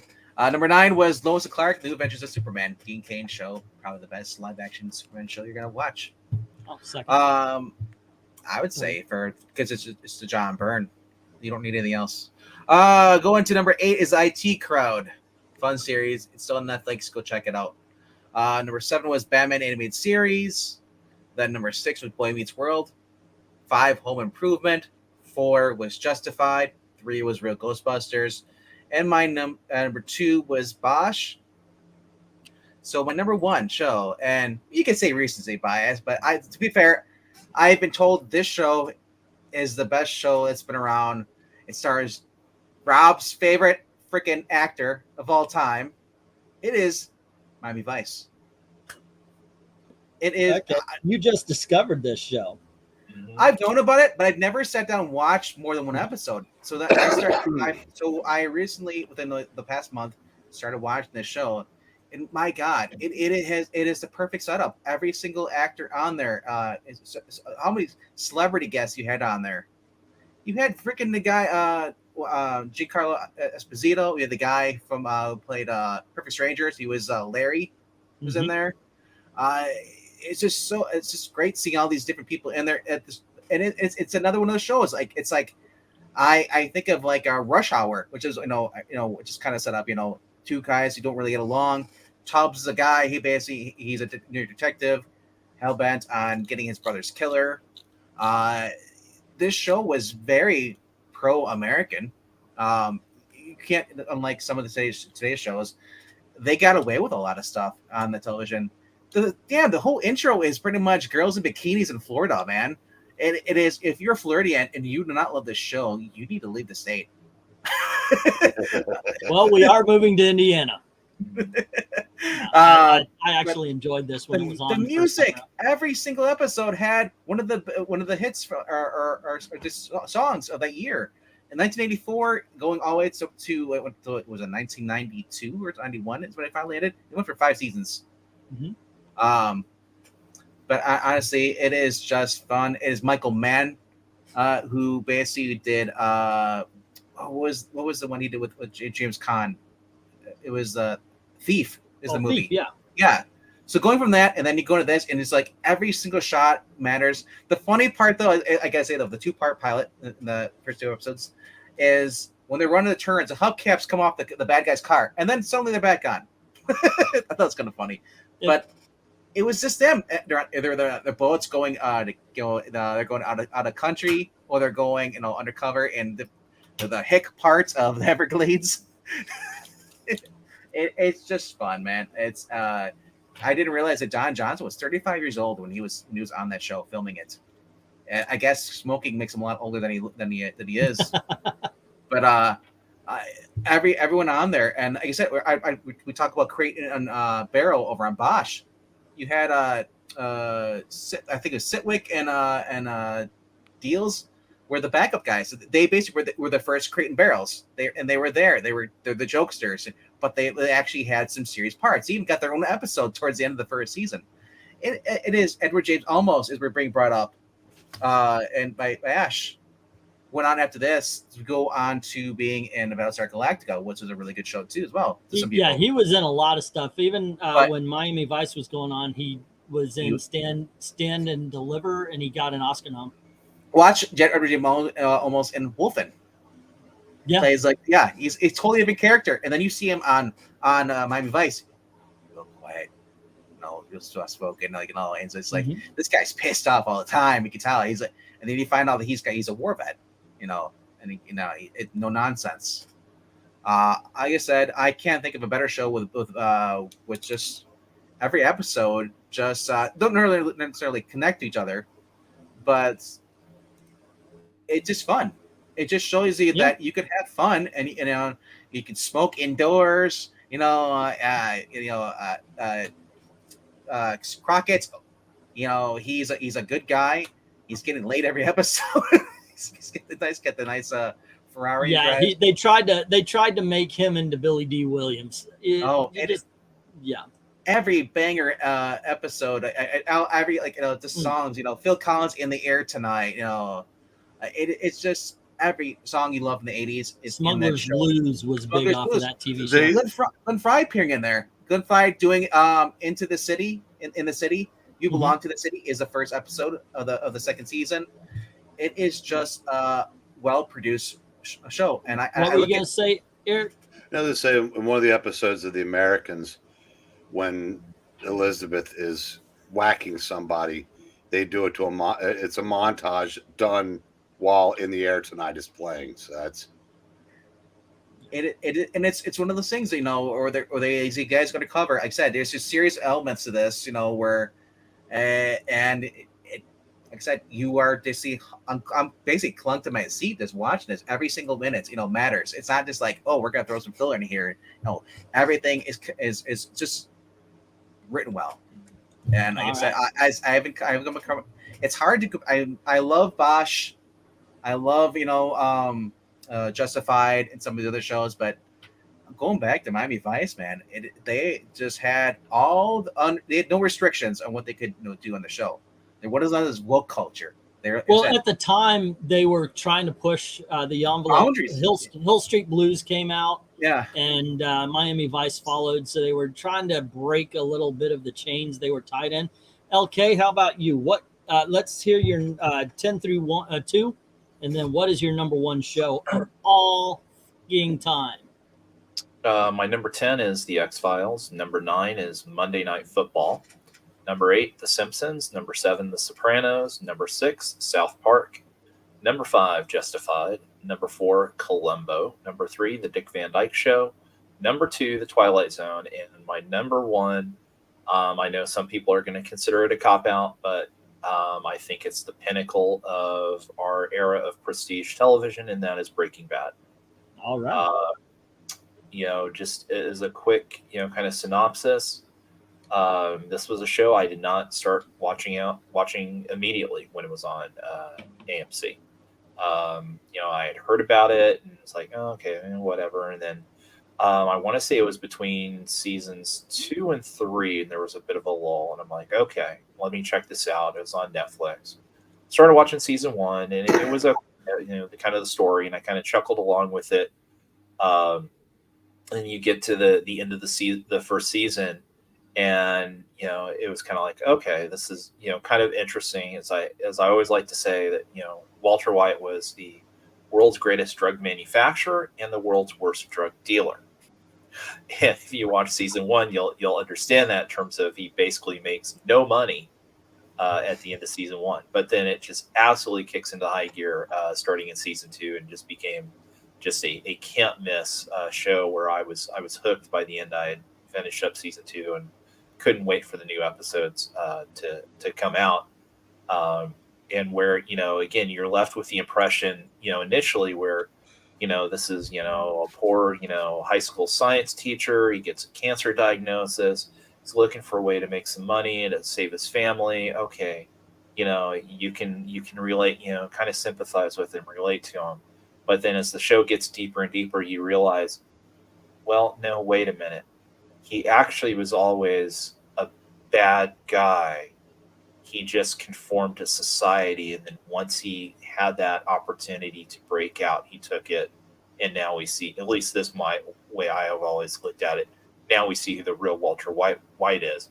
And of course, there's a certain point in the show that I'm not going to give it away if anyone wants to see it, that basically becomes the point of no return in terms of, is Walter White a redeemable character or not? Okay. And again, so many great characters, as Breen mentioned too, this is of course where, really kind of the mainstream audience discovered Bob Odenkirk. I knew him from the comedy side, from doing Mr. Show with Bob and David. And so seeing him in this, dramatic role, even though, he was still quite comedic at times, as Saul Goodman, was just like, amazing. So yeah, it's a fantastic show, and it's why it's number 1 on my list. All righty. Jim Sorensen saying WKRP, one of my favorite shows. It's right outside my top 20. Awesome freaking show. Cartoons and Comics says One Piece is his favorite show. Saying 1,000 episodes, 20 years watching, nothing I can compare it to. It's so, yeah, okay. Miami Vice is an all-time classic, says Ash. Edward James Olmos has been in 2 of the greatest TV shows of all time, Battlestar Galactica and this one. Let's see, Jim saying my mom and dad like Miami Vice. Breaking Bad is truly great, but I don't think I could ever watch it again, says Ash. That's what keeps me from putting a lot of the dramas and such on my list. Monday Night Wars, WCW Nitro versus WWF Raw's War. That was peak TV. Okay. Stone Cold Steve Austin kicking ass and drinking beer. It was epic. Hulk Hogan and the NWO. I thought it was NWA. So he's choosing WCW because you can't choose both. They're 2 different shows. No. Walter White killed Omar. But there Clint's you go. trolling. Yep. All righty, Eric. Your number, let's hear 10 through 2. And what's your number 1 TV show of all time? 10 was Twilight Zone. 9 was Cheers. 8 was Breaking Bad. 7 was Bosch. 6 was Better Call Saul. 5 was Mad Men. 4 was The Americans. 3 was Justified. 2 was The Wire. Number 1 was Homicide, Life on the Streets. The reason why I give that the nod over The Wire was it was basically that little period of where network television could be really, really good. And this was right before the Sopranos type shows took over. Basically, like I said, the guys that did Homicide also made The Wire. There was more time for character development, and it was a completely different kind of cop show. The first episode First scene, they go to a murder site where this 11-year-old girl has been killed, and they never do find out who did it in the 7 years of the show. They think they did, but then they ended up being not sure again. And so basically, I'll kind of tell you the kind of show it was. And for the first 3 seasons of the show, not a single shot is fired. Again, cop show, no gunplay. Unfortunately, the network, NBC, they got real. They started getting real heavy-handed in involving themselves in the show, to its detriment. And it's to their credit that it stayed as good as it did. Because when they said, this is a cop show, we want gunplay. So they said, you want gunplay? We'll give you gunplay. And they literally shot up half the cast in one scene. It's kind of like an FU to the network. But they found a way to put it in the context of the show that made it work. And the first 4 or 5 seasons are excellent. But again, network interference, as I said, John Polito was in the first 2 seasons. They basically fired him because they wanted a prettier actor, and they ended up hiring a hot babe to take his place. Ned Beatty ended up leaving the show after about 3 or 4 seasons, I think. Melissa Leo ended up leaving the show. Whatever Baldwin was on the show left, and they kept. Now I know you can't replace a Baldwin with a prettier face, but every time an actor would leave, their replacement would be, prettier. And my God, it looked like a freaking Calvin Klein ad by the last season. But they weren't bad. I mean, the show. I mean, and Andre Brower from Brooklyn Nine-Nine, but his portrayal of Frank Pembleton is one of the most compelling characters, I think, in the history of television. And Yaphet Kotto played the Lieutenant Giardello. Excellent. Just every character in there. Clark Johnson was great. Richard Belzer as Munch, who went on to do like 1,000 years on Law and Order as the same character. It was just a very well done show, and the characters really grew, really evolved. Ones that were there from the beginning to the end, and they got to do a wrap up movie a year after the show went off the air to tie it all together. And they actually got all the actors that had left the show to come back, even the ones that were dead in the show. They found a really clever way to bring them back. And it was just, I said, it was excellent television. Network television, I think that's the best a network drama the television's ever produced. Well, it's definitely up there. And Andre Brower, was electric in that. And correct me if I'm wrong, Eric, but the first episode starts out, Tim is basically the new guy coming into the station. And so really he's supposed to be, or at least I always felt like he was kind of our perspective. He was the audience, insert, for lack of a better term, because you're new coming in and seeing this. And I'll second that in terms of just, how fantastic a show. And I think just like I said, he's a perfect example. Remember when it's during the course of the show where he just kind of decides that he's gay and starts experimenting with that. It's like, because these characters were so interesting and compelling. And like I said, I don't want. It's getting late. I don't want to take any more time talking about it. But all right. Yeah. Well, and I'll just say I'm surprised that Andre Brower hasn't gotten sucked into the Disney verse and been pushed into a Star Wars or Marvel movie yet. Let's see. MK says, did anyone list Sons of Anarchy? Well, you got to think. There's thousands upon thousands of TV shows. These are our personal favorites. We're not trying to say this is the best, what everybody loved or anything. No, Sons of Anarchy was not listed in any of our top 20s. Mr. DC says, I'm serious. That was my favorite era for watching TV. Oh, it's the Raw stuff. Okay. Eric is a big Homicide fan. Plus, he likes the show. So, well, and Ash, for me, it's not even close. And I was a huge Miami Vice fan. But Homicide's my favorite show. So, I mean, I would say not making any lists is a travesty. I still love you, brother. No, I would say it just depends on what kind of show you like in terms of of course. Yeah. Homicide is better than Miami Vice, if you feel so. My recent drama is Biden Struggles. Yeah. Homicide and then, who isn't a fan of Homicide? Says I Clint. didn't like Homicide when he was a wrestler. Right. Okay. My 10 through 2. Number 10, Married with Children. Number 9, Community. Number 8, Dick Van Dyke. Number 7, The Muppet Show. Number 6, The Monkees.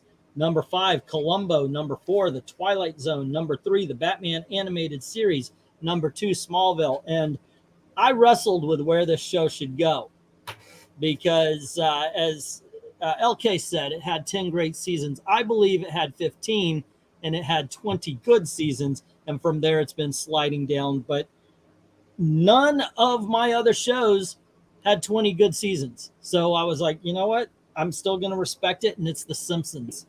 Wow. It's so easy to look at The Simpsons now and talk about bad. Okay, sure, fine. But when it came out, this was something new. This was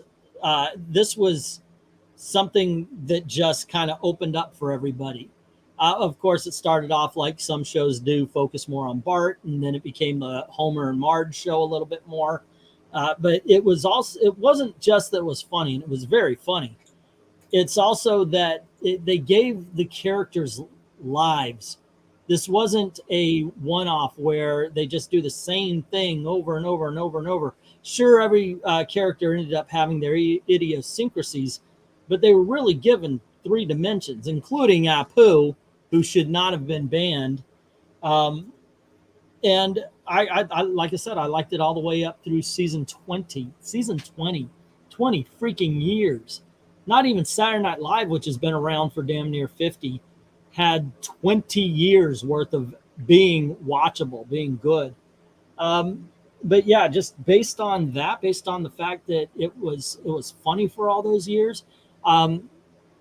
Of course, going back in that first season, you had the Homer renting a camper and then being confused as Bigfoot. That whole opening where he's buying it is freaking hilarious. In the mid seasons, they ended up having a rivalry with George Bush, which was a hell of a lot of fun. So absolutely, I could stand behind this decision. But yeah, my number 1 is The Simpsons. All righty, tear me apart, guys. Well, I mean, again, it's just that, the perspective. I mean, I can respect it because, I mean, especially if you want to, add in terms of the cultural phenomenon that it became. It's one thing that gets pointed out in the documentary, and I, lived through it, but it was so long ago. But where you just saw suddenly this explode. Well, first off, I mean, one thing that it did is, it made it okay for adults to watch cartoons. Oh, this is an animated show, but it's on at 8:00 at night on Sunday. And then just the cultural phenomenon that took off. I mean, they make a joke about it, in one of the episodes, kind of like the Itchy and Scratchy Land episode, sort of, but, where Bartman, was everywhere. Do the Bartman. I hated that song, by the way. And then that song, I mean, let's see, is he up here? No, I think he's out in the living room, but I still have this little Bart Simpson doll that was part of a giveaway at Burger King, I think it was, back in the day. So yeah. I worked the Simpsons attraction at Universal Studios, by the way, and I like being outside. I like talking to people. So I requested door, and it was a Simpsons area. And in that area, they would damn near constantly play Do the Bartman. And I was like, okay, got to stop that. I'm going to kill somebody over this. But absolutely, you mentioned the cultural aspect of it, and that right there hangs, but it's also that the shows were good. Unfortunately, like I said, we're looking back and not, we're not in the middle of all. And I think the fact that we feel almost a sadness to the fall of The Simpsons, that that kind of speaks to how great the show was before. And I mean, it's we don't just say yeah, and then it fell out. I mean, like Evil Black Cat brought up Scrubs. Scrubs has 8 great seasons, an absolute banger of a season finale, and then they said, "Give us one more season," and that season sucked. So it was one season. It was done. We don't even mention that eighth season with or ninth season with the rest of Scrubs, but Simpsons fall has just been saddening to watch. All right, I gotta get going. I gotta go do All the right. live stream over to Action Comics in the couple seconds. Okay, well, thanks for hanging out. Yeah. See ya, We'll Venkman. Yeah. wrap this up pretty quick here anyway, because we have been 3:15. Did they have BART license plates? Yeah, at definitely at Universal as well. No, I think he meant Bort license Oh, plates. BORT, that's right, because the Yeah, if you remember at Itchy and Scratchy Land. that you was know. one of my favorite episodes when you brought it up. There's a scene where they're going through kind of like a Pirates Caribbean ride, and Bart dares Lisa to drink the water, and she does, Yeah. and she gets off and high. And when she goes home, Marge says, "How'd you enjoy your day?" She just looks up and goes, "Can't talk, coming down."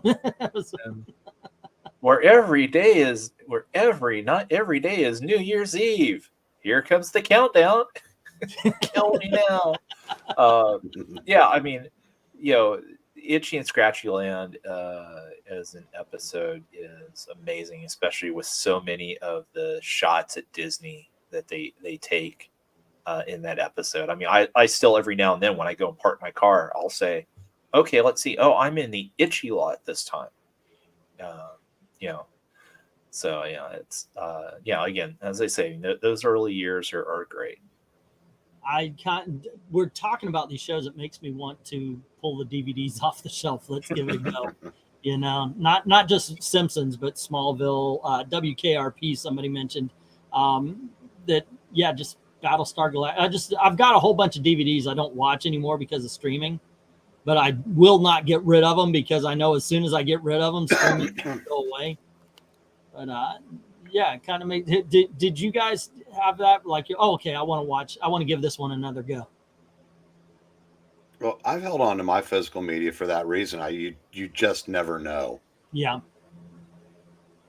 Do you own some of your top 20 on DVDs?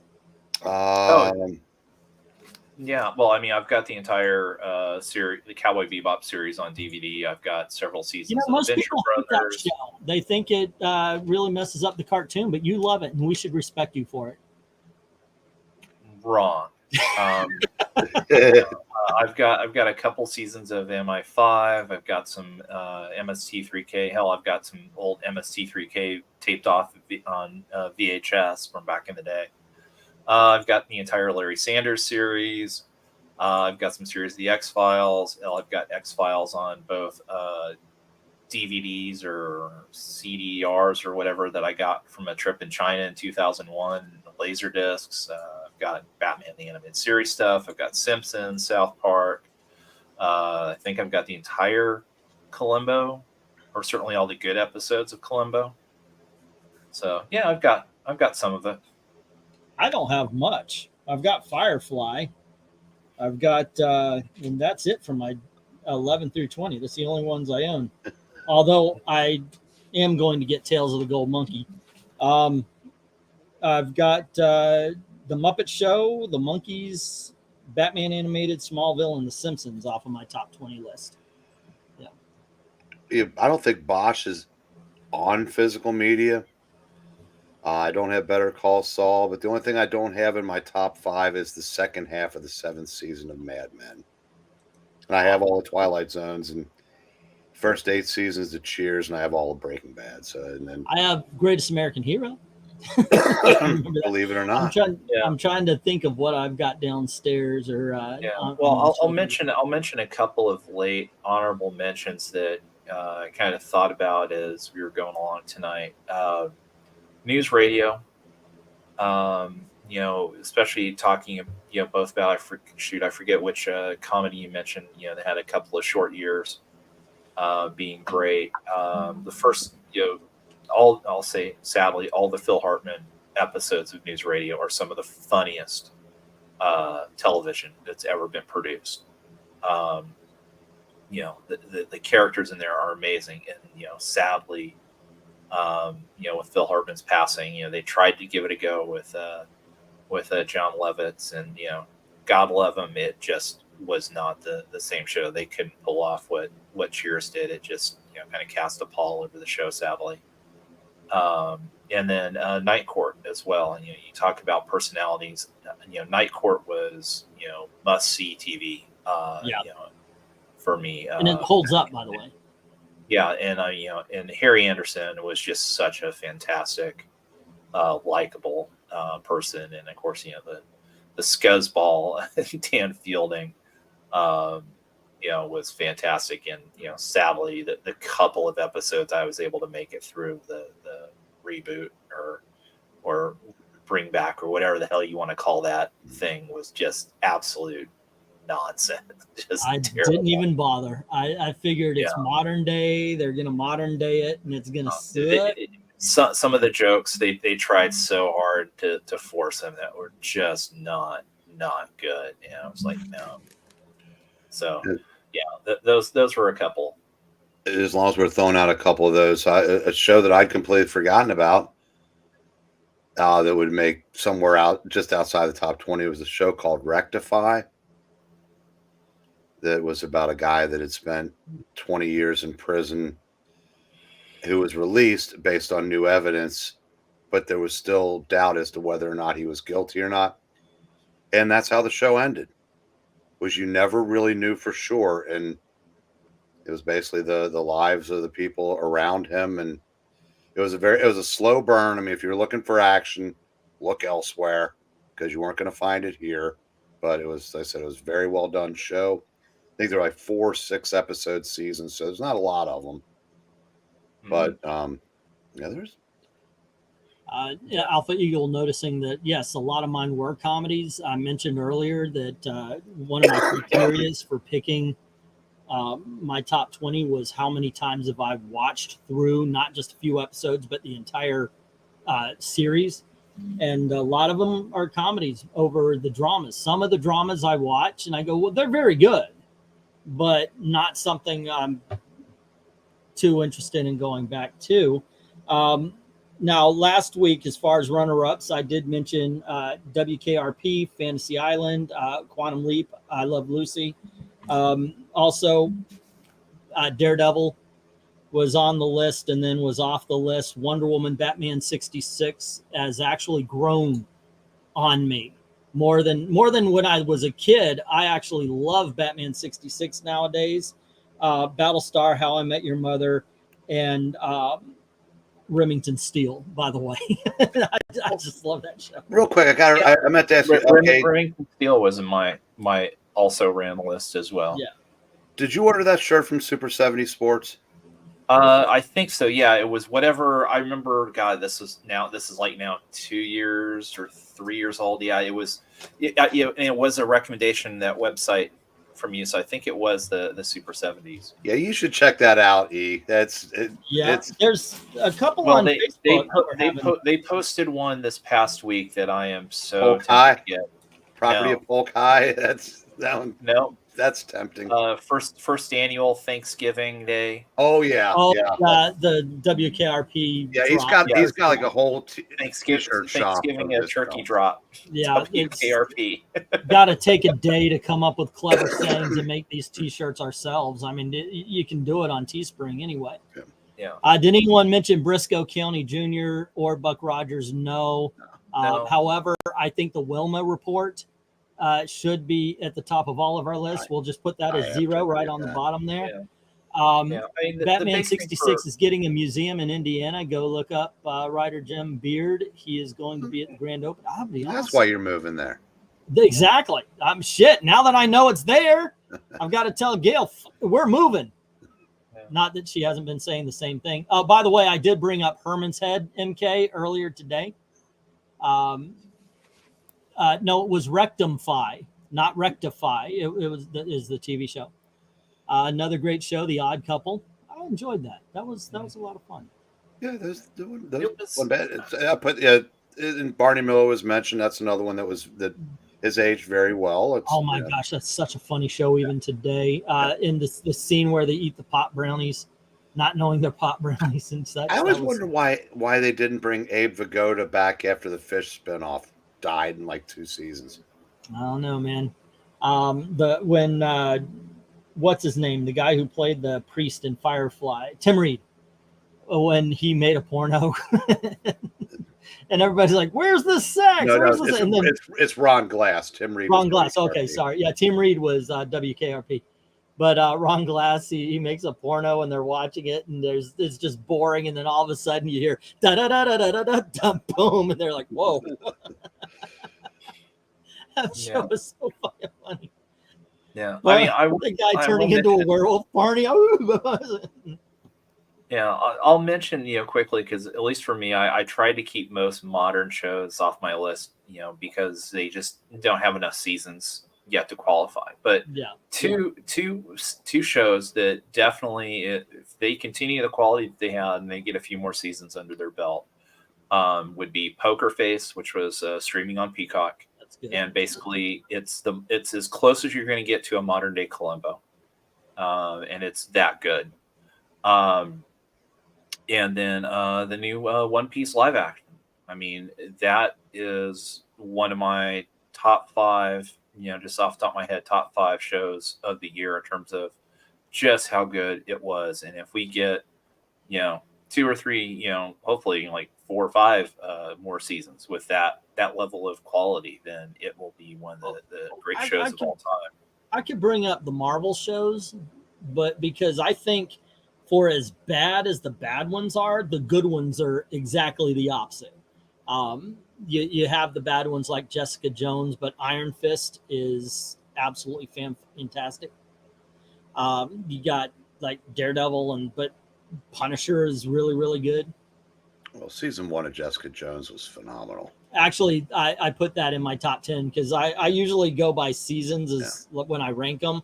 And Jessica Jones season 1 is really, really good. God, when they let the gals take over, Jesus, did that go to hell. The drop in quality from season 1 to season 2 is palpable. Yeah, but yeah, Daredevil almost made my my top 20. That's as close as any genre of any kind came to making my list. Yeah, but even you talk about one season being good and the other one being bad. For me, Iron Fist was opposite of Jessica Jones. I didn't hate the first season of Iron Fist, but I really liked the second one. I think you and I are the only people that did.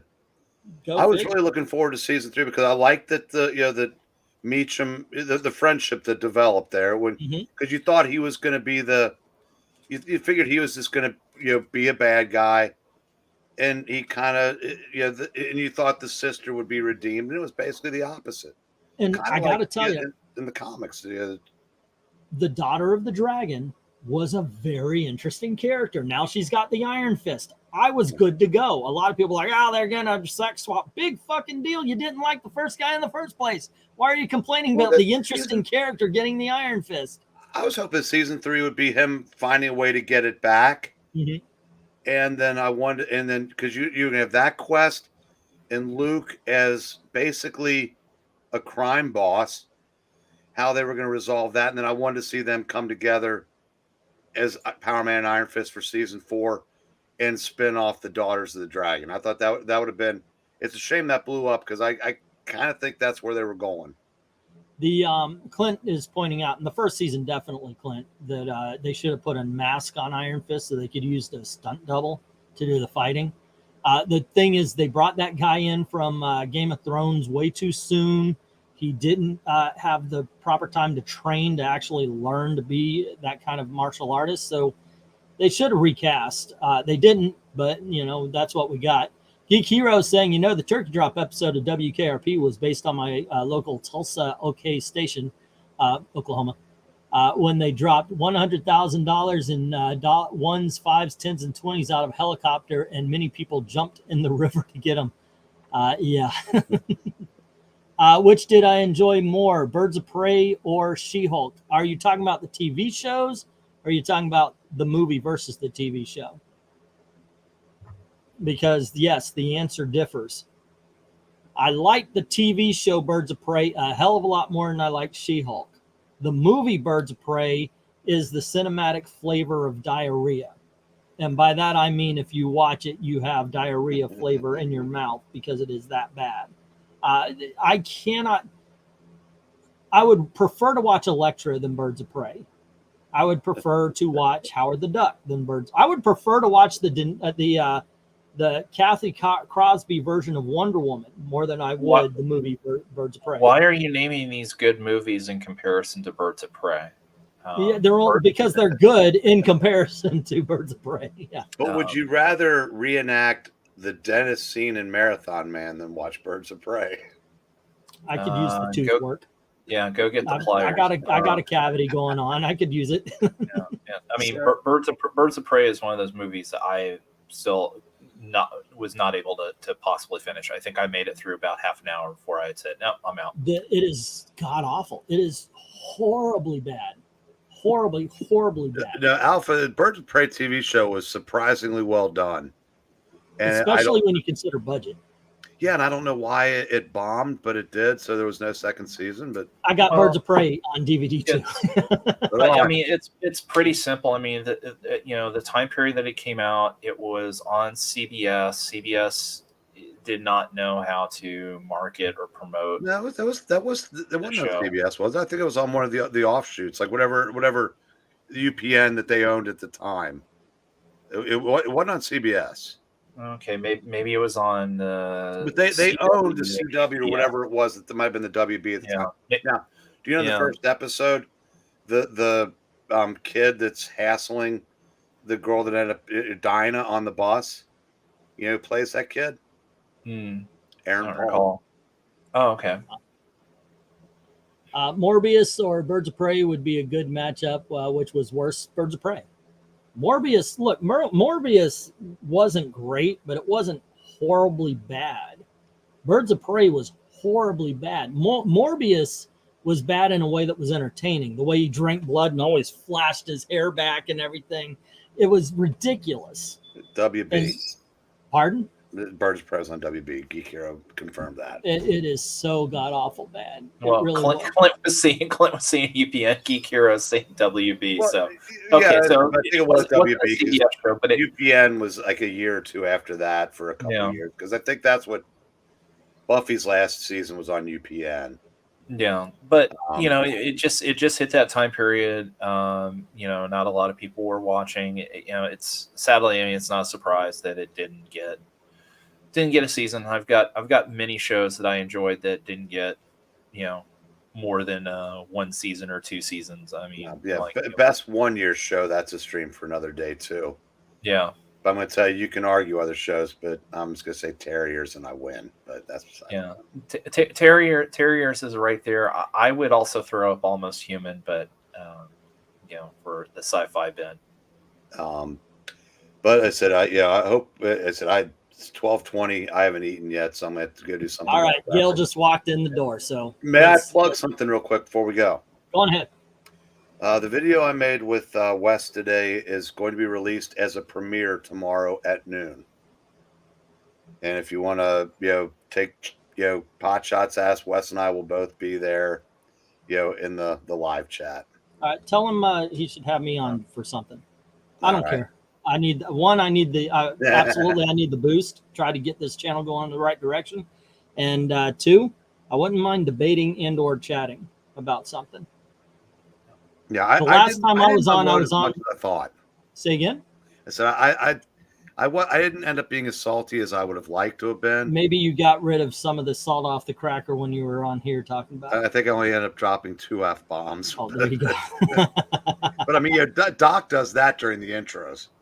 But the last time I was on with Wes, it was kind of you invited me and both of us went on, and I didn't want to overstep because I was the +1.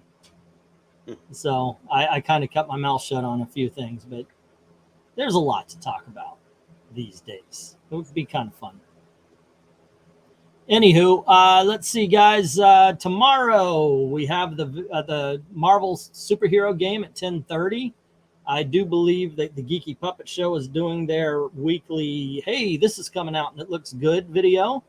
I will be doing a reading of something Halloweenish or something baddish tomorrow as well. So keep an eye out. Oh,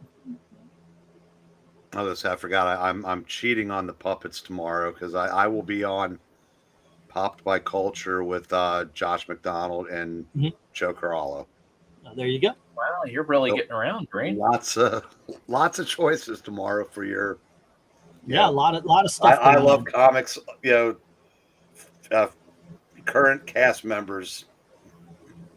Eventually, you guys are going to go do your own thing, and I'm going to have to bring up another batch. It's just the way it works. We're already grooming LK for you. Yeah, I'm that guy. I am what is it, Matt McConaughey in Dazed and Confused. Every group of high schoolers, they come up and they go, and I'm still right there. All right. I'm just waiting for LK to guest star on Yule's show on Tuesday night. There you go. Now, granted, nobody's had the success of Weaponized Nerd Rage or Comics Division Nerd. Of course, Nerdrotics, the biggest of anybody who's been on this show before they were famous. So, yeah, Ethan Van Sciver, I guess you could count him. He got his start here as well. So, well, some of us don't have that kind of ambition. I'm happy I'm happy to keep showing up here, brother. Yeah. Go figure. All right, guys. Once again, thanks for hanging out with us, especially considering it was 3 hours and 30 minutes. And as always, thank you very, very much for watching. Have a good night. Good night, kid. Good night, everybody.